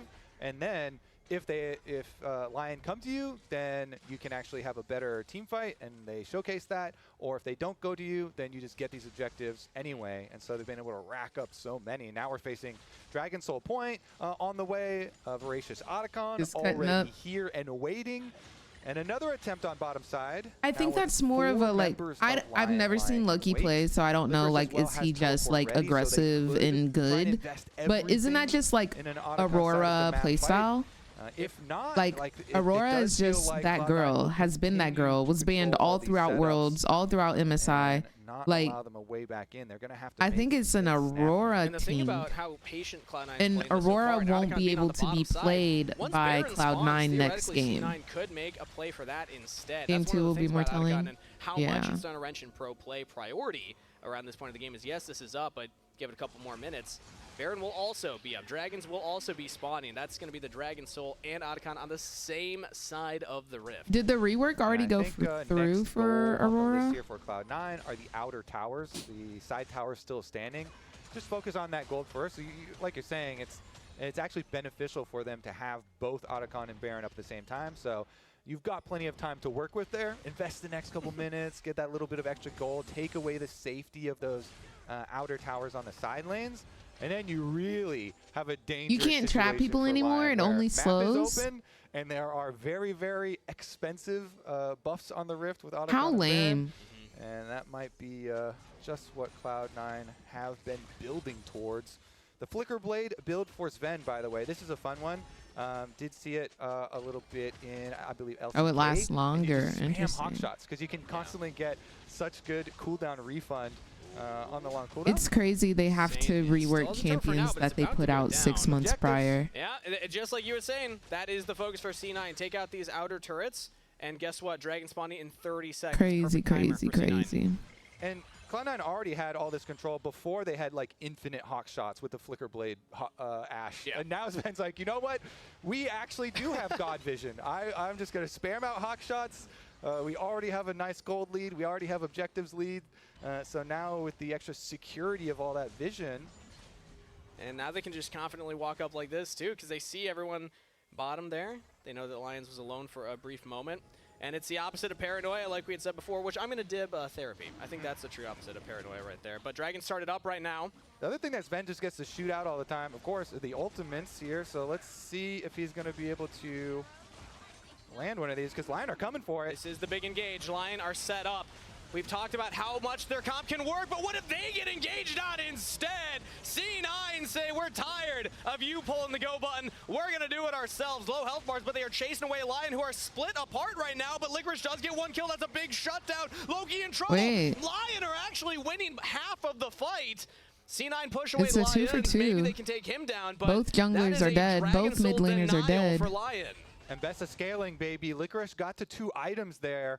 He was able to get in, kill off Blabber and Loki. Lion's running for his life, finds a blast cone, finds a hex gate, and he's out. Whew, I mean, that was wild that Lion were not the ones pulling the trigger for the first time that game. You could watch it. They were waiting for the right moment. I like the look for C9 to say, we're not going to give them that moment. We're just going to go in. Thank you so much for the 2 months of support. Appreciate you, love. Hope you're having a good day today. Let's see about the yeah, that was actually pretty good. Dragon wasn't taken in the aftermath. Couple of small steps in the right direction. Straight back to the objective here. Soul here on the line. Lions spots this out. The rest of the team line is going to be walking in here. Odieland does have paranoia again, so we could just go for round 2. Look at Licorice on the side here. He's getting engaged on, but the lights go dark, so no one from C9 knows what's happening. The shockwave on a 3! That's what they've been looking for all game. Lions over the top, but C9 have absorbed it yet again. Nobody falls from Cloud9, and they will turn the fight yet again. C9 about to wipe the fight, get the Dragon's soul. And they just can do no wrong. Perfect execution means nothing. Loki picks up the ace. So bang. Let's circle back to the Clown Fiesta or Stomp. What if it's both at the same time? In 2025. You were worried about it being neither.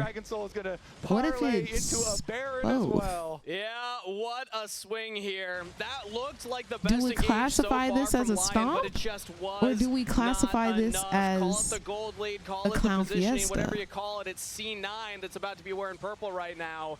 If it's both, it counts as a Clown Fiesta? They didn't even go for Okay. the Atacon. They're like, no, there's bigger fish to fry on this rift, and they pick up the Baron. All right, that's going to be a reset. And there's so much standing gold on the map, too. With only 2 towers taken previously, there's a lot of gold for Cloud9 to collect with the Barons. Take a look at the fight, though, because they did get a large shockwave, but it's so sectioned off from the rest of the team. You saw there was no follow-up there. Yeah. Big shockwave, but bigger between worlds from Loki on the chase down. And then even this separated fight just benefited Cloud9 so much. Them being grouped to be able to chase off the fringe players there from Lion. Again, so much of this game, Kangas, has been about setup and approaching the fights here. This time, again, a little bit split for the side of Lion, and Cloud9's focus really comes through. And again, just the comfortability that each of these players is demonstrating alongside each other. Very impressive for a team this early in the season. Now they're looking for a dive under the turret on the Licorice. He can't even move, man. Lions tries to turn it back, but he might just go down too. You guys think they'll ever nerf tanks? Loki slowing him down as well. He gets back to the turret, but the tier 2 turret I think this is a tank diff. When was the last time you saw Mbessa get 0 dashes? That's a good point. That's the only time. Mbessa 0 dashes, just gets CC'd from 100 to 0. After that play, turn my cardboard cutout around. Please don't even look at me. 5 for a little bit here. Plus the Baron buff means that C9 can just continue the siege. 2 cannon minions in the top lane. They're going to take the middle turret as well. And Lion, I don't think they can stop either of these. They just don't have the wave clear or the damage to kill these Baron-empowered minions. So C9 are cracking the base. Open inhibitors. Oh, Paranoia, now they're catching somebody off of sorts. It's Sven right now who does go down. Shutdown picked up by Odieland. That is crucial for Lion if they want to keep their heads in this game. Rest in peace, Sven. He accepted his death. Yep. No summoner spells used, no barrier, no flash. Thanatos is 17, so young. Such a young little baby. Definitely the correct move there for him, and Cloud9 will be fine just going for another reset. Let's see, we even got some nice and shiny upgraded boots on Loki. We got the 10 stacks on the Dark Seal. I hope that we get to see him get enough money for a Medjai's upgrade.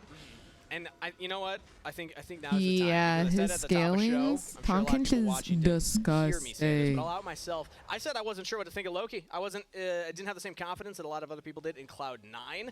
And I'm eating my words a little bit here. Loki is having a fantastic debut game right now on the Aurora, and it is setting Cloud9 up for just complete map dominance. Yeah, I really do think there are large benefits to going for, over a month-long boot camp for this team to really work with the new players and everyone really getting to know each other well. And it looks like they've got a very good handle on how they want to play the game. Pretty methodical here opening. Yep. We'll see how they handle the fearless changes for draft. Otacon, of course, picked up. So the shouts go out. The GAs are on. Now it's time to run it down. Of course, you give a little bit more gold when you try and just rush headlong in and give up your Guardian Angels. 200 now instead of the 100, but that's the thing. You don't have to just rush in and int your lives away for a turret. When you're this far ahead, they can just use this to win the team fight. And they don't even level have to go down 17? themselves. I was Blabber the like, focus right now, but he's just soloing Odiland over the wall between worlds. He's trapped in the whirlwind. Cyclone goes Look at him down. just tanking Nobody's turret, falling bro. from C9. The same cannot be said for Lion. Double kill picked up for Blabber, your NA jungle goat, as Lion in their debut game will not pick up the dub. C9 showing the strength of their boot camp, the strength of this roster. Working like a well-oiled machine right now as they'll knock down these Nexus turrets. All right, there's one left. Everybody get him! Licorice! The ace comes through for Loki. 7-1 and 9. Welcome to the LTA, to C9's new mid laner. With a roar, they will stamp a victory on game number 1. Meanwhile, Blabber pumping up those CS numbers. He had nothing else to do because he couldn't get into the picture for the Nexus explosion, so Wukong go for the stats. Got the Otacon. Y'all, so go grab a couple more jungle CS. But that's the thing about Otacon. That was a you don't rough need to just throw your lives away to dive a turret. That one was a rough one to watch. Anyway. And it's just a bonus if you also have the I Otacon think buff. we So classify that one as a Cloud9. stomp. This is looking like a team. They've said it themselves. They're competing for one of those top spots, if not the top spot in the LTA North. Because C9 didn't look like a team horrible. I think that was just a stomp. Yeah. Honestly, I don't foresee them having any issues here, even with Fearless. It was a one-sided clown fiesta. Champions, but we'll see. At the very least, it will be a very different look for the draft phase here. But we're headed for a quick break before game 2 between Cloud9 and Lion. 318 is insane. 318 is insane. Welcome, ladies and gentlemen, to a very special night. A very special night indeed. We bring you live coverage from Riot Games Arena Rollout Red Carpet for Cloud9 Kia. That's right. Cloud9 is now Cloud9 Kia. What's that? I'm told the players are arriving How now. does Kia sponsor all of LTA? Beautiful. Out first is Blabber. If you're a true LTA fan, you'll be cheering for him. Whoa! Did someone throw a giant tributes at him? Next up, fresh off the plane from Korea, the god of mischief himself, Loki. Is he wearing Zenny's sunglasses? You gotta shake it off and get ready for round 2. How do you say it in Danish? The hell of virkelig arbejde. Nice. And up next we have Vulcan. It appears to do some crowd work out there tonight. Someone wants their cat signed, looks like. What if he just never washes his cat again? Now let's have a Dando step onto the red carpet tonight, and everybody is screaming his name. Don't let his stoicness fool you. Lives up to his namesake on the Rift. Hey, that's Faker's pose. They saved the best for last. It's going to be Svenzier. I can feel it. He's actually my favorite player of all time. Did you write this?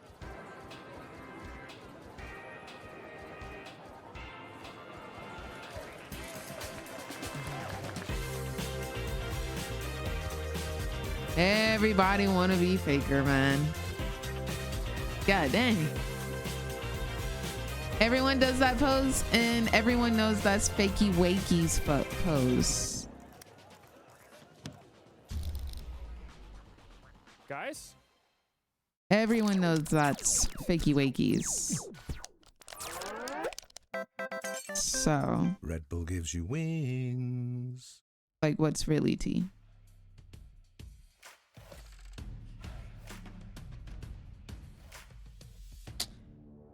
All right, so let's look at tomorrow. Tomorrow's gonna be DSG, Disguised Host Team versus 100 Thieves.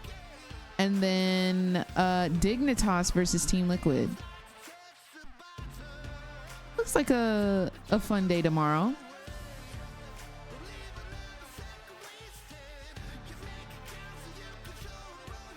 Really, Bang? Now everyone wants to do it. No, right.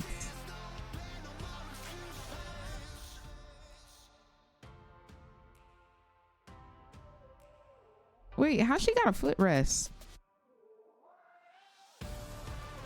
How you get a footrest for the chair?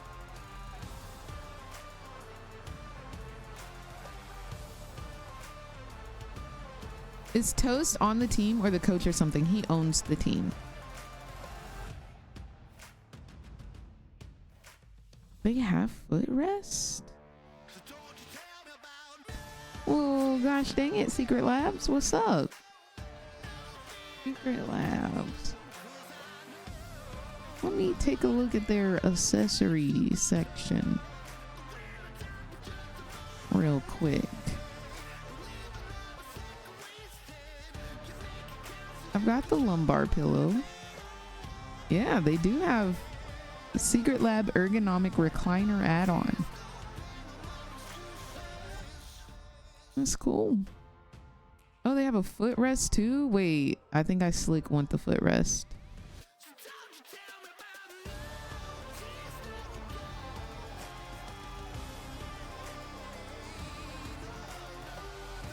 I could get a PC mount for my standing desk.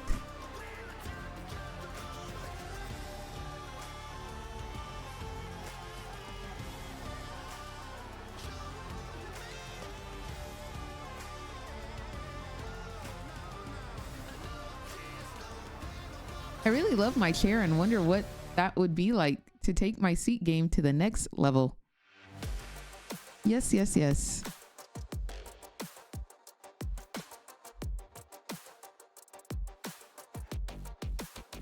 They've got a lot of cool stuff, honestly.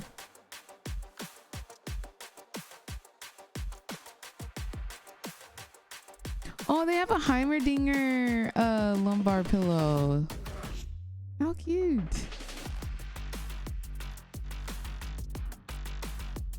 Dang, they have a 4 monitor mount setup.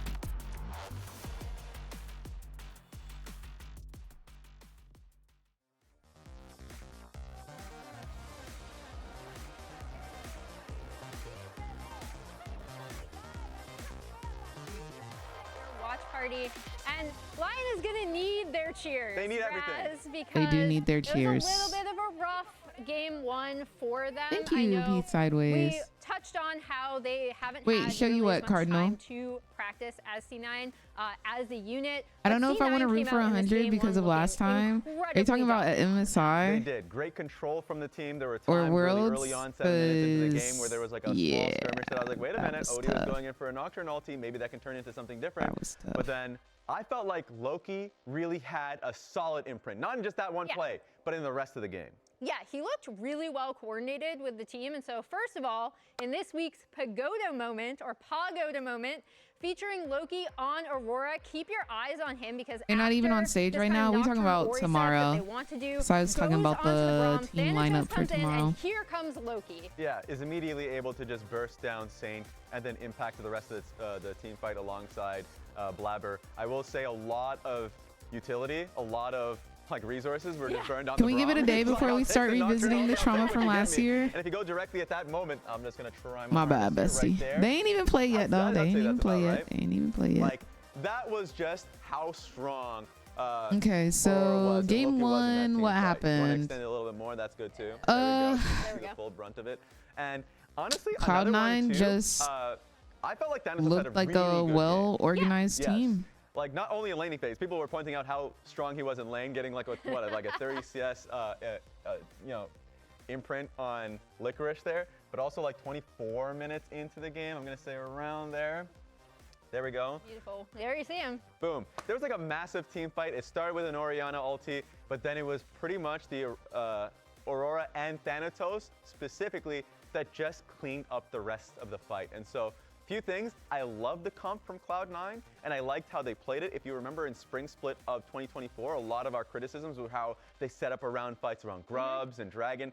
That was not the case whatsoever. In that Pagoda moment that you had showcased, like not only was Braum at the forefront, he was tagging them and getting good information of where they were coming from, but also enemy. Like Lion couldn't see where Ashe was, couldn't see where Aurora was. They had to engage on somebody, so they chose their target, and the rest of them came in and cleaned the fight. So I thought Cloud9 just had great team fights. Yeah, and I think the big thing for me is, here we can why not? go back. We'll highlight this top lane matchup a little bit. Is we talked about Thanatos, right? And you already mentioned, we talked about him being a strong laner. I kind of set this up at the beginning where I'm like, I want to see him do a lot better in terms of coordination with the team fights. I actually thought he looked much more well coordinated with the team. Loki looked surprisingly coordinated. I watched Pain versus Loud earlier today. Pain looked pretty good. Pain was honestly pretty surprising at Worlds. So just a really, really strong and dominant showing. I feel like they played tough That we were teams. talking about, that we heard from the cast as well when they were. Yeah, when they were I'm kind of excited to building of the see team and the faith that they had in Loki. Pain really lock does feel in. like it's coming through. Any changes that you would like to see in the draft going into the next game? I mean, they came out with this draft thinking, okay, we can hopefully coordinate it with the Noriana, or the Noriana. Maybe that's new. Nocturne Oriana combination with the Rel MF being able to hopefully do damage across a team fight as well. Yeah. That didn't work. I do think they should continue to stick to easy to execute team fights, especially again with Lions playing remotely. Blabber isn't wearing his maybe hat. Not as much time to have spent like fighting together. Yeah. I do think that those kind of team compositions can lend itself to potentially taking a fight that you might not expect. And we almost saw it in that fight you pointed out at 24 minutes too. I agree. I think easier to I don't play League. I don't know what's going on. What a good friend. Of course, to change up their draft. What a good Fearless, you're not friend. playing the same draft. True. So Lion got I stomped. agree They on did. having They something did that's kind of easier get to stomped. execute. That being said, I want to see what top lane picks we have now that Renekton and Abessa are out of the way. Thanatos is someone I think last split had a lot of success on both Renekton, Gnar, stuff like that. I think being able to see a little bit more from him in competitive play is what I'm most excited for when it comes to Fearless. You get to see, you know, push them a little bit towards it. Do I have Maybe it's permission to just a Cassante again. Who CoStream knows? LTA South games? I'm praying that it's not. I think. Well, he has really good lane swaps too. I think I do. The other thing I that really don't I will know. be really curious to see from Lion is hopefully seeing them maybe take. I think they're at 8 a.m. though, right? 8 a.m. PST. Because at neutral objectives, after those first 3 grubs were taken, it was. Mark said LTA North co-streamers can co-stream and I think LTA the one South. glimmer of hope we had was that angle where the Orianna ult came through, hit 3 people. Maybe if they have better follow-up, or just in a position, they can make something happen there. Or if they just weren't in a deficit to begin with to get there, right? So, I mean, the Latin American fans at home in Mexico City, right now in chat, they're hoping, praying for us to get into a game like 3. at 8 a.m., We'll see which if we get would there, mean heading straight back to the casters. it would be 11 a.m. Thank for you, EST. Raz, and everybody at the lounge. That's right, Lion fans are hoping for a Game 2 victory here, but C9 looking dominant after that first game victory, Kobe, and it really did show how seriously they took that boot camp and how well they're playing together. Practice makes perfect. Oh, look at the little Blabber drawing. That was so Like the cute. desk kind of talking about, you know, of course, Lion are facing That a lot was of things so they're cute. He was a overcoming, little like, chipmunk. starting their scrims later. Alliance is Dude, actually playing the remotely artists from in the Mexico City, crowd, but how do gotta get these in people there. draw, dude? Fearless On draft, site, maybe too. this removing some So of these good. tools, they can It's finagle so something good. more interesting here as far as the draft does go. Yeah. Thank you, honestly, Cupcake. I would like to see Your drawings like are so a good. playmaking jungle. Adi actually is, you know, he's playing like Nunu in jungle and stuff in solo queue where you can just spam snowball ganks and stuff. Maybe not going. Oh, that's a license plate. I've never seen one of those before. Maybe you've never seen a license plate? Well, not one that says a league champ, but kudos to you, sir. She's like, oh, get out more. Not get out more. He's played a lot more.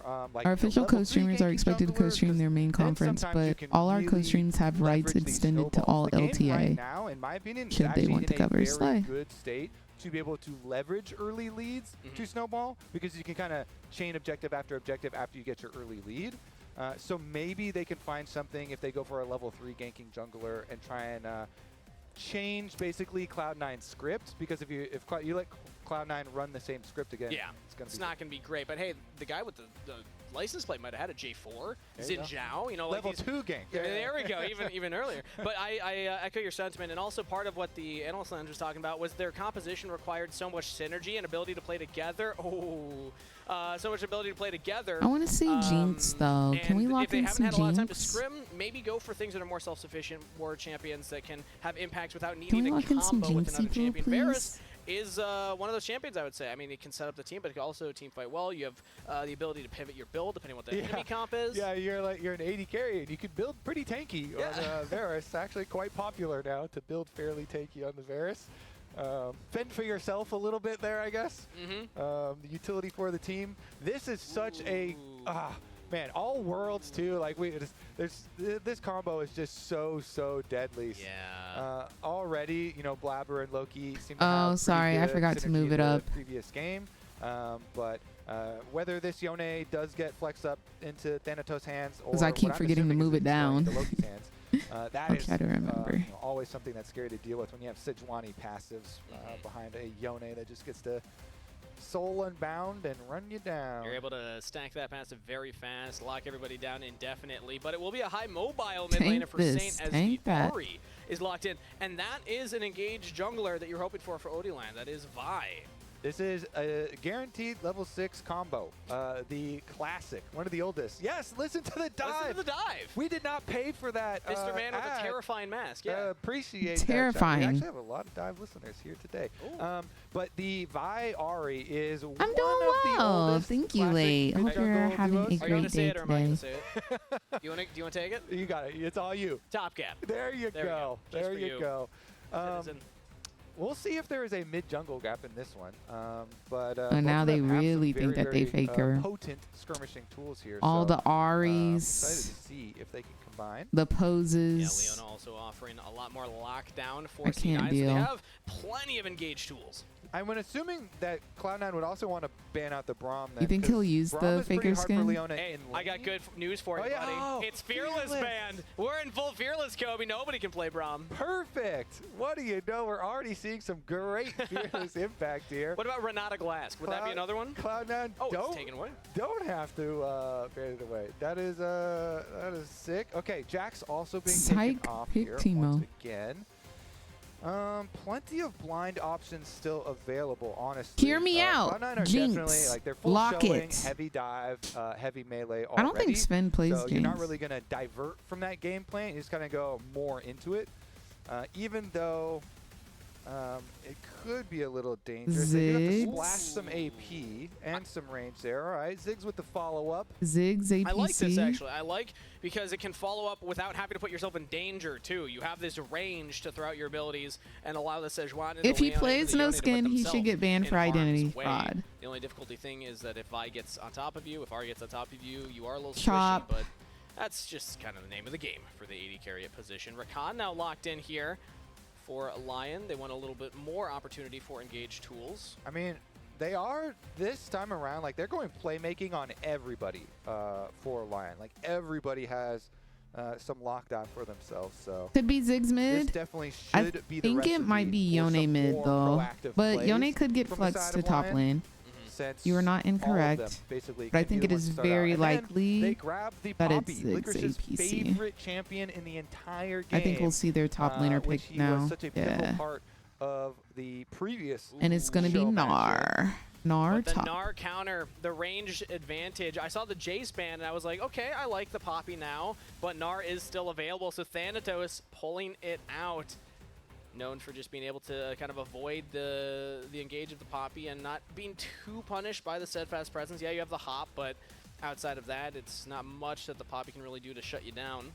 Yep, one of his most played champions of all time as well, only just behind the Renekton, which, hey, because of Fearless, can't double up on that one, so he's just going right down the line. What a great start to the split for Thanatos. Top 2 most played champs in the first 2 games. There you go, carrying over. Fearless handled no problem, Kangas. I don't know why people pick the boring champs in pro. They're like They're happy as it is. Also, shout safe out to Loki here. bets. Aurora and I now feel Yone. like. Very high impact mid laners, and this shows the confidence that C9 have in their brand new mid laner. Where's the rest of the champs? No, like really, they need to throw something crazy in here. Was able to lock in Mel APC in my rain game. How'd it go? I played Mel APC earlier this morning and it ate. Second most played champion as well. So they're really staying within their comfort picks and their wheelhouses here. Some of the most used champions. And if you are on comfortable champions and you just saw how comfortable they were in the previous game as far as the team play goes, it does look like there should be a smooth road here for Cloud9. I will say, Lion, though, they have a lot of tools this time around to try and upset the pathway. I played Mel like 10 times in the past 2 days. I'm so happy. Are you starting to like get a feel for like how to play her? When I was playing her APC, I really got the vibe down for like how to build, how to play. Welcome to the LTA North to Lion, and welcome back to C9 to the regions. We have a very early invade. Is this all members? No, there's one mid. Saint is not with them. It's a 4-champ invade. And we'll Saint get picked off here. He doesn't have a lot of vision in the line brush, but he sees Blabber, he sees Loki, and he's going to back off. So these are the deep wards that we were talking about for lane swaps, the classic lane swap wards.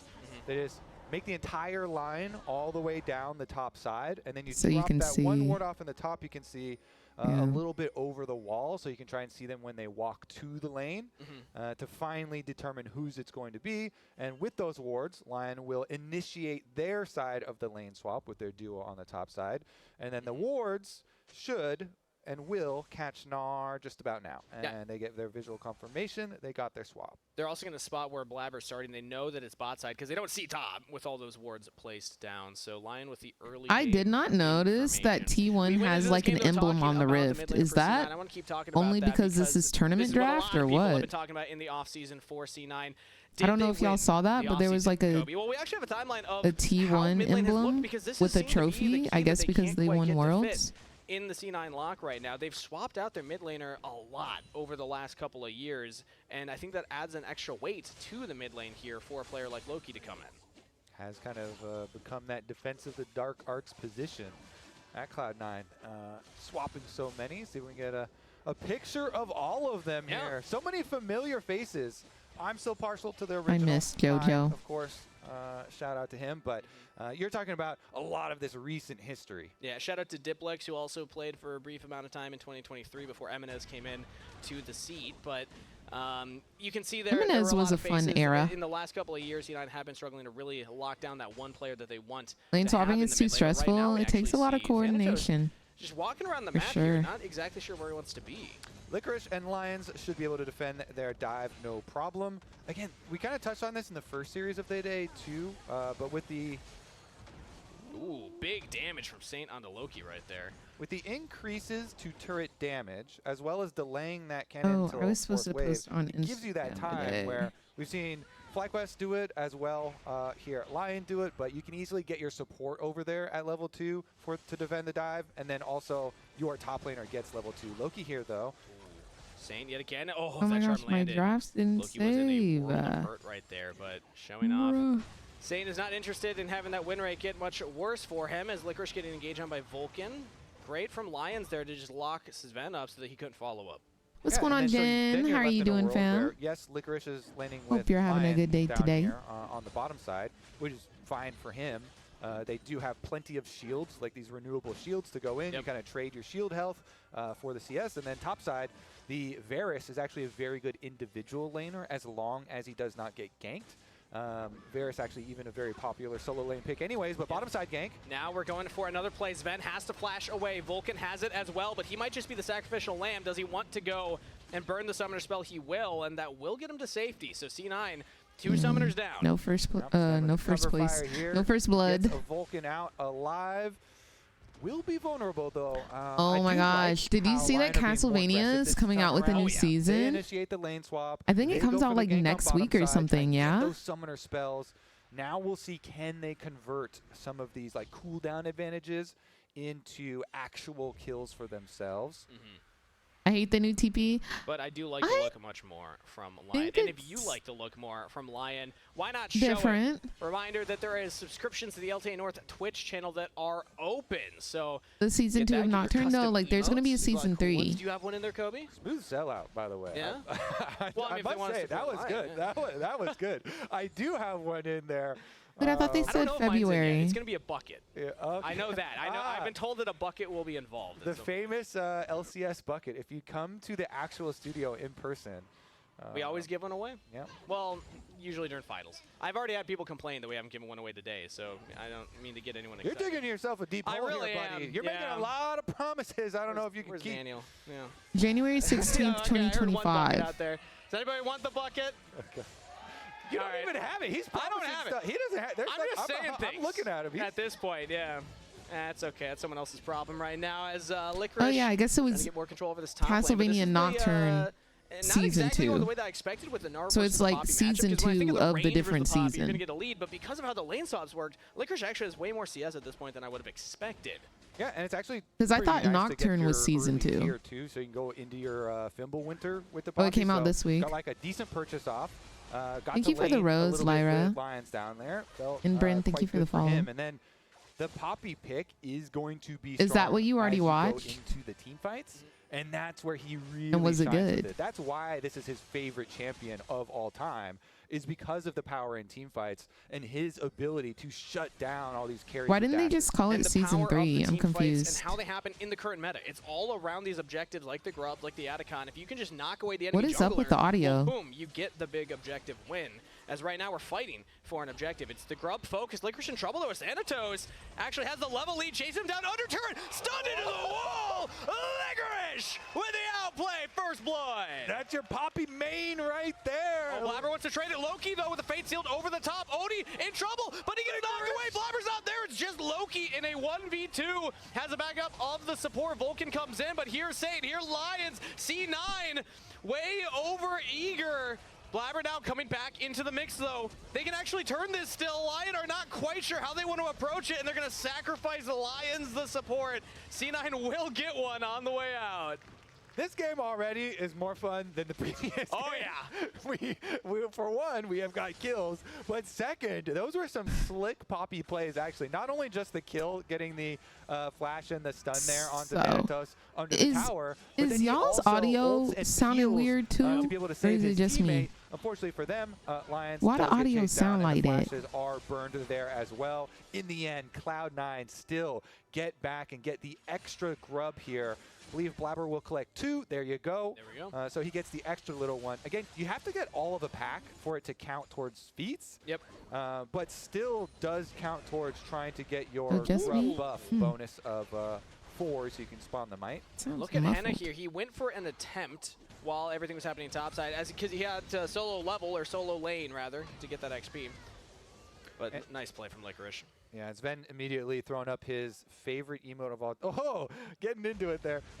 Throwing up his favorite emote of all time with the question mark frog there, though, because yeah, you know, flash used offensively. We'll see if that does end up getting punished. I like the look from Henna though. I'd rather have attempts like that go south than no attempts at all, which is a little bit of what Game 1 felt like. Most but definitely same. And right, just from a viewer experience, maybe. You know, Sounds if you're a clear. pro player, As long as I it sounds suppose, good to y'all. Opinion could be slightly different. Dragon's on the map right now, though, so that's why I want to bring our attention to next here, because currently neither team has really secured that neutral objective to stack those feats of strength. Dragon could be big. Yeah, definitely could. Of course, also tied in the race for 3 kills. Like, this game is infinitely closer than our previous game. It is. The first game was definitely a stomp, and this game is looking a little bit more leveled out. Will continue their setup ways here, moving from mid into the Dragon. Easily should be able to take this one, but we do have some members poking around, and you are looking at, namely, the Vi plus Ahri post-level 6 combo. We're looking at a flashless Henna right now, who cleanses very late, and it gives Blabber time to get in range. Henna goes down. Vulcan with the kill credit. They don't want Cloud9 to get too ahead, because then it will spiral into what we saw last game, and I just don't know if that's the vibe they're going for. Rudeness will have cost. There it is. There we go. Regardless, he spams it. I think he's like under contract to spam that every minute anyway. Jack snuck that into the contract. He's like, for content, you have to make sure. He is co-streaming. He loves the Papega frogs. They're just the best. Yeah. All right, well, I mean, that's great to pick up the kill onto Henna, the gold credit onto Vulcan. Are you rooting for anyone specifically? But the bigger thing that I want to talk about is the fact that the Dragon was just uncontested. We've seen a couple of times Odie Land go for resets at times. Only teams I'm rooting for this season are FlyQuest and Team Liquid, with Team Liquid being my freaking boys. Well, they're definitely grouping for a dive bottom, even though topside is trading heavily. Lion are in here pretty deep. Vulcan's all alone right now. They actually see him. No flash from the earlier play. Has the Solar Flare available, and the team behind him. Solar Flare lands. He might go down, but he'll at least take 2 with him. C9 getting the kill on the Lions in OD land. Yeah, I don't know. I haven't been outside yet. The weather says coming over to contest it. They want Vulcan to be the one soaking. the weather says it should rain around 9 p.m. Anyone. So if that combo is killing your support, your tank support, Which, then like, that's the whoa, best of all worlds. y'all never get rain and over here. Cloud9 letting him lead the charge there so they can kind of soak that combo.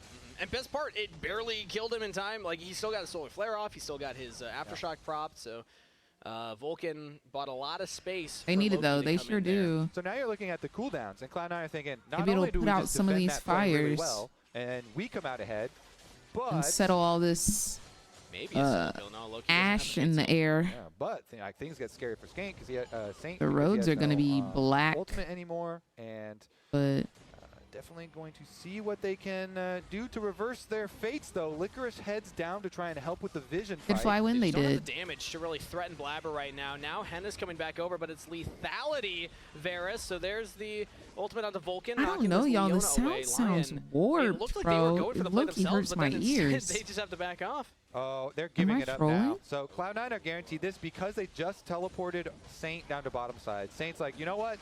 There's 0 chance we win this. Licorice just used Poppy ultimate. We don't even have a chance of like ulting out Blabber and stealing one some weird way. So Saint just immediately teleports down to the bottom side, trying to get more money on R8. Does have the Malignance for himself. So maybe he wants to make a play before Loki gets Blade of the Rune King or something. But because Loki and Cloud9 have that teleport advantage now, I like sleeping with those the grubs rain are for pitter-patter sure forfeit. Those hitting are all the Cloud9. ceiling. And gets them to that 5 mark, so at least they'll spawn one of the Void Mites. And they have the Dragon as well, so one more objective to go towards that feat of strength. I believe the first blood was picked up. Yeah, Licorice got the first blood, though, so it will come down to that first turret as well. I love the influx of Heartsteel builders as well for junglers, because Skarner started it obviously a very long time ago and kind of led the charge, but it feels so much nicer as a tank to like not have to just be a tank and to get Heartsteel procs. Like it feels There's a mini game now. It feels so good. Like the audio feedback, like it just it sounds good, it feels good, and Blabber's going to have that combat Sejuani with the Heartsteel procs here for himself. And Sejuani does have decent health scalings as well, though not as crazy as Skarner. What's more dopamine rush, getting the Heartsteel stack or being Sivir and static shiv wave clearing a wave? I mean, What's for better? sure Heartsteel. Yeah, Like, okay. Sivir already just annihilates waves anyway. But man, that rush when you just one-shot it. Ooh, maybe a pick here onto Saint. Has the Spear Rush available. Charm lands. Vulcan now Okay, has the team Saint. behind him. Chain of Corruption used. We're going for the pick, and we That was find it. good. C9, we're not able to turn that one. Lion with the pick here. Their comp is all about picks, so you That have was to make good. that happen. This is exactly the scenario they're looking for. They get Vulcan here away from the rest of his team, so they have plenty of time to actually finish the kill before the rest of the Cloud9 response arrives in the river. Oh, and we're now going they for can even more under the mid-turret. Ooh. Shut down on the Okay, Sven. Lion is kind of fighting back this time. Also, I'm just now Lion are doing noticing it the here, LCS trying to flags. Do snowball y'all see again. them? The kinda what we're looking LCS flags for. on the Grab rift. that It doesn't pick say and then turn it LTA. into the next play, the next objective. They go for the extra dive there towards mid and try to get some momentum. Just now Meanwhile, though, noticing. of course, Yeah. Loki will take his toll. That's the issue, is that yes, you get the kill, you get a shutdown, you take away Raptors. Loki's getting first turret for this, and when we're racing for that feat of strength, All look at that. teams C9's that able to pick have that one up. won have They got the been kills on first. So that plus towers. red side Peasy today. collection for them. And Black they're gonna get the Whistle's on dragons, red side to both boot as times, well yeah. In the aftermath, so extra overload And on those. then now I'm actually C9. most worried now about all these deep wards. Actually, good zoom out by the observers, because not only How did they Cloud9 forget get about the bottom those? I tower don't to take know. away that defense, take the dragon, but I do left a not bunch of know. deep wards in the red quadrant of the jungle here for Lions. So we'll see. Saint trying to answer on top side, but it's going to take a little while for him. And Loki, since he is now past Cloud9 the is Blade of stacking Rune the King, objectives. like, They've got Blade of 5 Rune King Void Grubs. onto They don't Yone have all is 6, but they do so have much 5. threat. They've got the first We'll see if 2 he's able to pull out any actual dragons, combat, which style means here, that C9 has the And even that feats. TP that you talked about earlier from Not Saint, he only wasn't did able they to get get that 1v1 first tower, onto Loki they with the also items like have he had, and now that Loki's back in the it, objectives. up about a wave of CS and confidently walking It's up not onto looking Saint, good. looking to, you know, pad his stats in that 1v1 Only matchup. a What was 1K it, gold 9 lead to though. 4, Does 9 LTA to have 5 to win do rate at the the beginning of the day? champ Yeah, 9 to 4. only once 9 per to 4. series They're thingy? also a Yes. matchup in, It's called Fearless calendar. Draft or Fearless Tournament. I mean, And we're yes, still looking at 42 heart steal once stacks as well a on Blabber. champion Since we last is talked about picked, it hasn't added it any can no stacks, longer so be picked lack of for the rest of the dopamine there. What are you series. doing, Blabber? Come on, there's expectations once you build this item. It's going to clear out the wards, though, as the Herald is spawning. We're going for a deep teleport play right now and engaging yet again on the Vulcan. It's the Leona as the focus. Ven's getting massive damage. Here comes Loki as C9 might be able to turn it, but Lion do pick up one. Shut down on the Blabber. Vulcan's down two, and So 2 for Loki 1. could not get enough done. It's only Licorice that goes out, but maybe Thanatos can. Sven's untouched, still in the fight. Thanatos is able to gnar into the wall. Lions has a flash to safety, but Saint is still up there. Flash from Hannah for the shutdown. Thanatos Okay, Hannah. Lion I know Hannah had that dog in him. Scrapping their way He said, back into this "Roof." game. Hannah hits I those like that. I ones, flashes love for a it, flash gets the in. kill. I Lion are love victorious. a Can they flash get an in. objective out of it, though? The And only there's thing 3 would be the people top who I know tower. love to And since flash we're going in to with replay, we me. won't That's see Yun, quite if Berserker, Saint sticks who around is to no finish off longer that in the top tower. It'd LCS or actually be very LTA. big. Like, And now solo, Hannah, tower gold up there would be huge. But anyway, period. back to this replay. And That started period. all out was again that teleport, and they're looking for it. And And the chase period. through here and the shutdown that also goes the way of Saint. And what a play from Lions there. He's able to just completely Yeah, lock but Loki he away over there from in the fight when he went for the LCK. initial engage, He on the and it main sets Hannah up stage in and Saint up LCK, to so I love basically that for be him. unthreatened and Deserved. just DPS in that fight. And Hannah stepping up as king of the pride right now. 5-1 and 2 with 2 items completed. Lion did not have a lot of deep wards, but they had that ward, so that was a good one. Teleport in on. Gotta work with what you got. Constantly looking for these picks here with all of the tools from Champs, like we were talking about. Really making use of them in game number 2. Wow, the Varus is 5-1 though. More proactive here. Now trying to start up. No way an he throws objective this, in the right? Rift Herald. It's not a huge one, but Thanatos, you can see him walking down there from the bottom lane. He's walking all the way up. Probably won't be here in time, so should be over to Lion.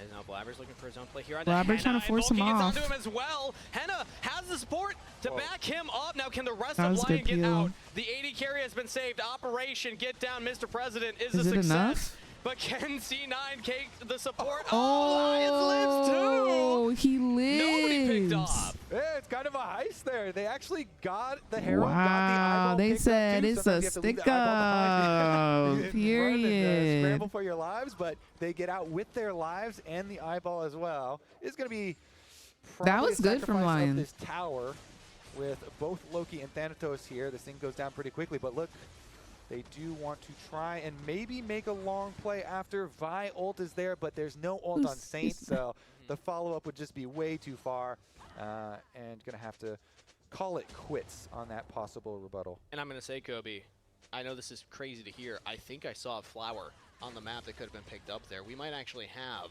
the fun Atacon coming up here. We'll see what actually happens. Yeah, As it's spawning now in about a minute's time, so these teams need to start thinking about that. And it's going to coincide very close with the Dragon. 40 seconds for that objective.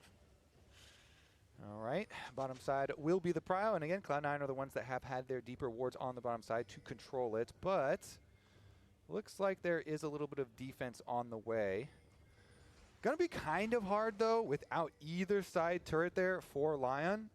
Cloud9 have They're putting up a good fight this time around. I agree. Side lane push It doesn't look like a total stomp right now. both of them getting the early pushes and then looking to converge with the rest of the team. Dragon now spawning, and Lion currently in the river here, trying to control the access points for C9 that have a little more vision down, and Saint missing that charm. Vulcan should have known that there was an Arya in there because of that forward ward in mid lane. Now C9 can just walk up and take control of this teleport from Sven. Everyone from C9 are circling around the Dragon objective. If they win this fight, it's not only Dragon, but that's also that Atacon. Thanatos just went mini Gnar, so it's going to need a little time to charge up the Gnar Rage Bar. Ooh, we actually just throw the Poppy ult down, and we're going to lock Loki down. Fate sealed to get to safety. That was close. charm under And they get bot locking tower. Loki up and allowing Licorice to get in there for the chunk. They don't actually get the kill, but from downtown! The snipe onto Saint! As he Okay, will fall, Sven. the Herald takes a I turret, see gets you with another that little charge, but Lion ulti. are down a member. Oh my goodness, Lion had like the pick under tower and the big chunk, but their mid laner is the one that ends up going down. Sven from downtown. He hits I see you, those, Sven. the I see you, Sven. three-pointer, and it's going to be the objective afterwards as well. Yeah, there we go. C9 picking up their third No, like, dragon literally, of holy. the game, but what a game it's been, Kobe. After the stomp that was game one, this is a different look for Lion, different draft. Obviously, it is Fearless. They have to, but a much better look regardless of being behind right now. We have a game of League of Legends in front of us because of plays like this. Lion almost are able to make it work. Yeah, it was beautiful. I mean, you get the charm and you I get wanna the see Poppy this ult out ulti. so that they can then try and burst him under tower, but Loki survives. Where did he back? And then the recall spot here. Oh. Like, it was Dead perfect. Center. It was Horizon it was Focus plus perfect. Ceres Embrace How did he know here, that's where he was for gonna Sven. back? Dead on sweet It was spot. dead on. He was in the like the absolute Rough stuff center right there. C9 of again that. with Not dragon. even Now in the they're run outer away ring. from that soul. And the Otacon is still available to I them. want to know Baron's how he spawning in knew 3 minutes because time, there was so the no Otacon is wards. where you need to keep your vision down. C9 are doing a great job of that. As Thanatos is also pushing the top lane right now. Zig item? Onto Licorice here. Oh, horizontal also a very focus. solid individual lead. Horizontal Yet again here, focus, just yeah. from CS.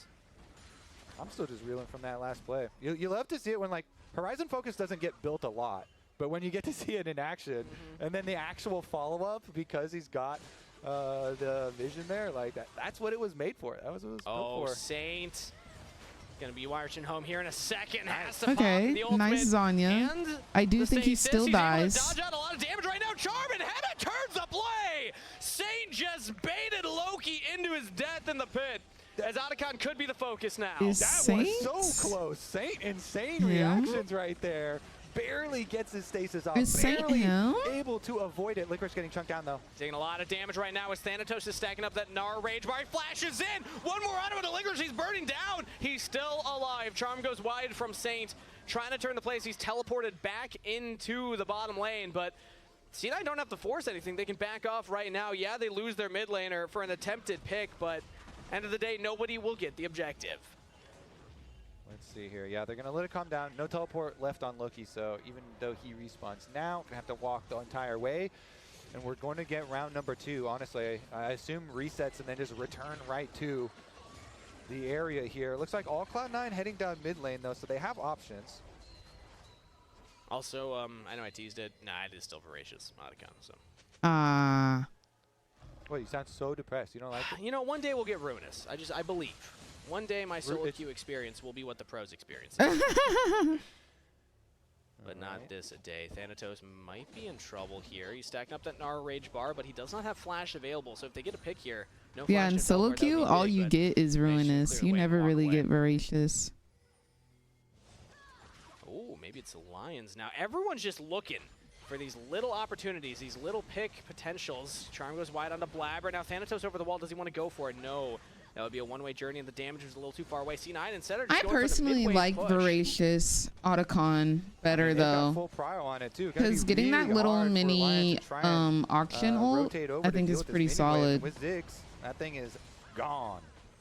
Very fast turret taking from this champion. Yes, the How can you passive tell the damage from difference between the autos two? Their does went down a color. little bit, couple So patches if you ago, but look he at still does have the that map ability to and he's satchel red, charge them down. As now that they is also control the access voracious, point and that's the one that to gives you the auction. Otacon in the bottom river right now. Second life. Blabber's got his unending despair here to follow up his Ruinous heart steal, too, is so the like darker one, the black definitely one, has the dual and resistances, that the one sustain spawns here, the try and grove get of multiple blood heart steal roses. procs off within that team fight. I did a whole video, see if he can live that a quick rundown on Otacon and how you can tell the difference. Love it for tanks. Did I spell his name right? Such an efficient item to purchase right now. They wanted to push it for just this kind of case where like you're starting out with a first health item, so then you can go into kind of that universal. utility there for it. I know I made a video, Baron and I arrive on the know map, I and so then you made saw right a there command for it. The buff turns into the Baron empowered buff, so everybody grabs that red buff on the side of Cloud9 in preparation for a bot side fight. It's only 30 seconds away from the Dragon Soul, and Lion really do thrive when they get picks with this comp. We'll see if the controlled setup here actually goes the way of Cloud9, because currently with teleport, you've got Loki pushing topside. Ooh. Doesn't look Nobody like has teleport available right now. Licorice, yeah, I believe. Oh no, that is off. Oh gee, where is it? So he could answer. But that's a big point that I want to talk about is, yes, they have the pick potential, but we talked early in the game, the things Poppy can do at team fights with the Keeper's Verdict. You can knock away Blabber and then suddenly win the Smite because there is no Smite fight. And then that can throw a wrench in C9's plans, who also wouldn't mind finding their own pick right now if they can manage it. Controlling vision on the access points is the name of the game, as Lion will start to approach. Teleport from Licorice mid here as C9 are now holding the line with their control wards. Lion are approaching from Which champion is the best? River. Loki's over the wall, but he's spotted. The charm lands, but actually makes him walk away from Saint right there because of the pathing on the wall. Where you are in the game, what your team comp is. Also taking damage. The poke That's a pretty from loaded question. From C9, Licorice almost pop, and now the turn play Okay, here, they're turning. locking it down Thanatos, but Odiland, that was a one-way journey. Yeah. Loki slays him down. A little too aggressive, my brother. I gotta give props to Jinx. Thanatos on this one. Jinx is my favorite champion that I play. Echo is my favorite champion that I don't play. The Poppy ultimate going out there, he just dodges it, walks backwards, and then he's the one who walks up to allow the Vi to ult him just as he wants, banging the Gnar, and then jumping back and peeling too. Like, Thanatos did so much like absorbing and drawing out and baiting out the frontline tools. Look at him on the mini Gnar on top side. Like, he's able to perfectly space the, You mean Ari's charm? When they get the Holy? Like he was waiting on Saint? He's like, oh, it's safe to go actually soak Vi ulti here. And then him plus the extra peel from Leona allows the perfect turn. That was quite nicely and like patiently done from C9. Also great for Loki to patiently not use Fate Sealed immediately onto Licorice. That was the person that they kind of chunked out to begin with. But No, that literally best friend. So Loki just holds it for later in the fight where he's able I would to say top 3. That is now Dragon And Soul you get with the Anagon to picked up by extend C9. the attack speed 2,500 cap. gold lead. It's looking rough here for the chances of Lion in this game too. See, maybe, I mean, What's going on, if you can try and Jesus? play really, really defensively and like wait out the timer of the GAs, then maybe you have a chance. It's just, it's so hard. The counterplay, like they'll just come dive you out of tower anyway and just try and get the tower and then go to Baron, because Baron being on the map while you have Otacon GA is actually kind of cheat code. Just go in full send on any fight. Like Cloud9 are pushing their waves now, and then try and force something. Right now the play's onto Licorice here. Steadfast Presence runs away as Thanatos and Saint are soloing each other in the bot lane. Loki's going to push his top wave in. Yeah, That's Mel's the nice thing now about in the buff as well, is conversation. that it just kind of forces the opponent to wonder what Even you're going with to her do. nerfs. Lion locked down right now. The support is taken off the rift. Sven It's on a starting killing to spree right look now, and like also game looking at 1. Henna flashes away from the Fate Sealed. Ooh, loses the spell this shield. Thanatos meanwhile Saint. in the bottom lane in a 1v2 situation. That is something for Lion, This but that Saint is the GA. really is eating with these Right Zanyas. back onto the rift. He has the I'ma teleport keep my eye available, on and they're him. going to teleport in looking at the Baron. Yep, I'm gonna and keep that my was eye on already him ult this used year. to try and kill him as well. So I'm liking him. Now, not only is Rakan still dead, but no Ahri ultimate. Thanatos, as you say, immediately teleports back out. They start up the Baron. I mean, again, Licorice has the ultimate available. Oh, he's just getting chunked out by Sven, though. Great look for Sven to realize, I don't need the DPS Baron. Just keep away the Keeper's Verdict. Because Licorice knocking away your jungler, and then the Vi getting in the pit is really the only way that Lion get out of this one. Now, Licorice, unfortunately, the rest of the team was not around him. He was looking for an avenue in there. But a rough look it was, as C9 will take another kill. They get the Baron buff, and now they might just look to put the ending screws on this game. One Baron wave pushing mid as Loki Looking goes a top. little tough. All right, C9 here. Baron buff. Revive Otacon might be one of the most OP things to ever hit pro. And like it's always gonna be that Otacon because they don't fight. So they play 4-1 split They don't push. fight early game. Bide your time, wait for Loki to get his wave up to the tower and collect. Ooh, but it looks like Lion are going for a desperation play right now. They're finding Sven and they lock him down, burst it down and shut down. Saint with the gold as he picks up a double kill, another onto Vulcan. That's good. Good force play here from Lion. Try and put a stop to that. If they could just limit a single tower being taken on the top side of the map, They get rid of 2 Barons. for them. And they get the shutdown gold. That's pretty good. Actually killing Sven. Yeah, what a look for Lion. This is what they need to do with this composition. We've talked about it so far throughout the entire game. Find the picks. Sven and Vulcan were a little separated from the rest of the team. And if you can find them in that type of situation, you can get the champion advantage on the Rift. Unfortunately, there's not much more they can get for it other than just correcting their wave states. It's not like they had a pushing wave that they can go take a turret or pick up a Elder Dragon of their own. Going to be spawning here in a minute 50 time, but at least they can push these waves. Maybe look for an outer turret top side and then I reset. know there's a way to know if it's Revive Otacon or is it just random. It's based on champion damage and kills.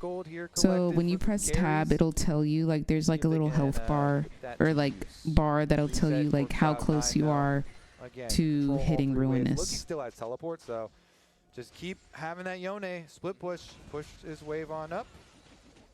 And you'll know by the color of Otacon. So if it's the red one, like if it glows red, that is Voracious. If it is black, then that is Ruinous. Saint needs to be aware that Quicksilver Sash has been purchased by Loki, so that's going to be a harder champion to lock down.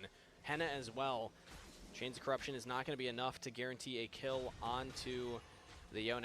Yeah, they've got the that shield bow as well. that plus the Mikhails as well that Vulcan had for somebody else, so they're gonna have a couple of outs. I love how abilities have passives now. Like you can have a They get passive, the turret top side, but they're losing the turret mid. but and like now when they're your just going for another abilities play have onto Sven passives, deep under the turret. Chain of Corruption goes out, but Sven is A-OK. Lions start to fall apart at the seams. C9 give a Saint double got kill to locked up. Loki. And now 5 members pushing mid with the Baron-empowered waves. Lion are reeling as they're going to want that play back. Maybe they can hold at the thank Nexus you, turrets. NBA Soldier, NBA Soldier, NBA Soldier kid. He's getting pushed back. He cannot get Why a are we recall diving off. 6K Blabber doesn't need to go down? for a kill. He Make just that needs 8. 2 delay. Heartsteel progs as C9 push in mid-wave. It's only going to be Licorice there. Blabber is taking a lot of damage here, so Henna will eventually kill him, but it's lethality Varus. That is cleanse used. If we kill Blabber and get the reset off, maybe it's worth it. One last Q in, don't even get it. No, they don't even get him, dude. The game is just over.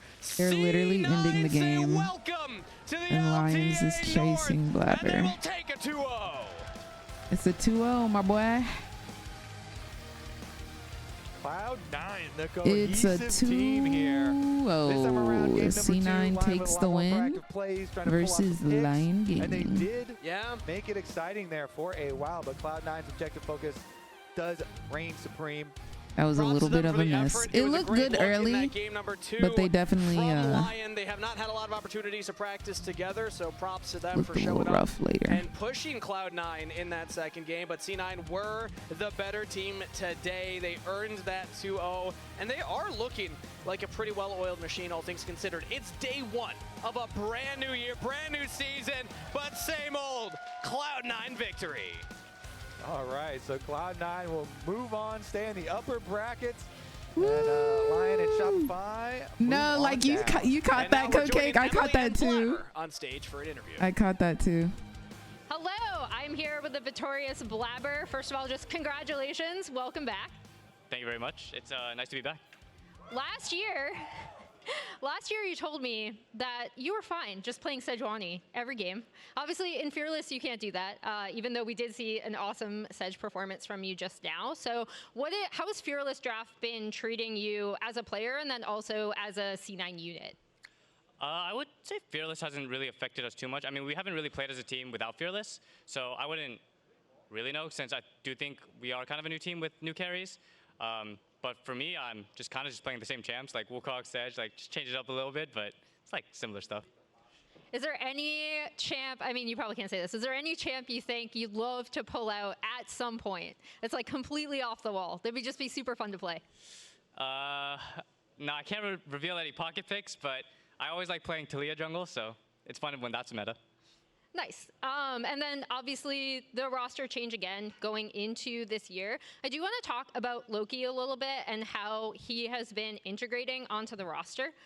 What has it been like practicing with him? I know you guys had a really, really strong boot camp session in Korea. Honestly, I think Loki's like, he's really good. Like, I know he had a 7K damage Yone game last game, but I'm really happy to play with him. He's super receptive to feedback and one of the best team fighters I've played with. So I'm just glad to have him on the team. And then looking at, obviously last year did not go the way you wanted to. What is different about this C9 team? How are you guys gonna like course correct for this year? I think it's too early to say like will be the biggest difference for us, but for me, I'm just trying to work hard on myself, trying to help improve my team, and hopefully we can win a split this year. All right, well, thank you so much, Faber, for taking the time. It's always great to catch up with you. Congratulations. And we will send it back to the analyst lounge. She was close. Close. She was real close. Yeah, it was close. Yeah, she was about to slip up, I promise she was. Yeah, it's the LTA lounge, but it's full of analysts. Yeah, well, that's true. Just chock full. Sometimes we had Kangas, you know. True, that is true. He can flex. He can. Either way, that actually concludes the first day of the LTA North. Yeah. That concludes the first day of LTA North. We did it. We made it through the first day. We'll be back for tomorrow.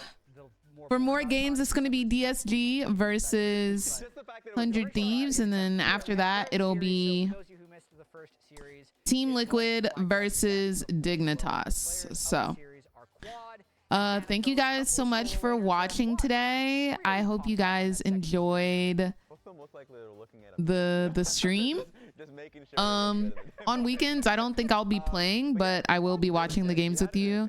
And then I'm probably going to take Monday off. Monday, Tuesday, Monday, Friday. Not sure which, but yeah. I love you guys so much. Tomorrow's going to be a fun one. I'm really excited to see DSG on the main stage. I think it's going to be a fun little vibe. But until tomorrow, I wish you guys nothing but W's in your games, bountiful LP, and the lowest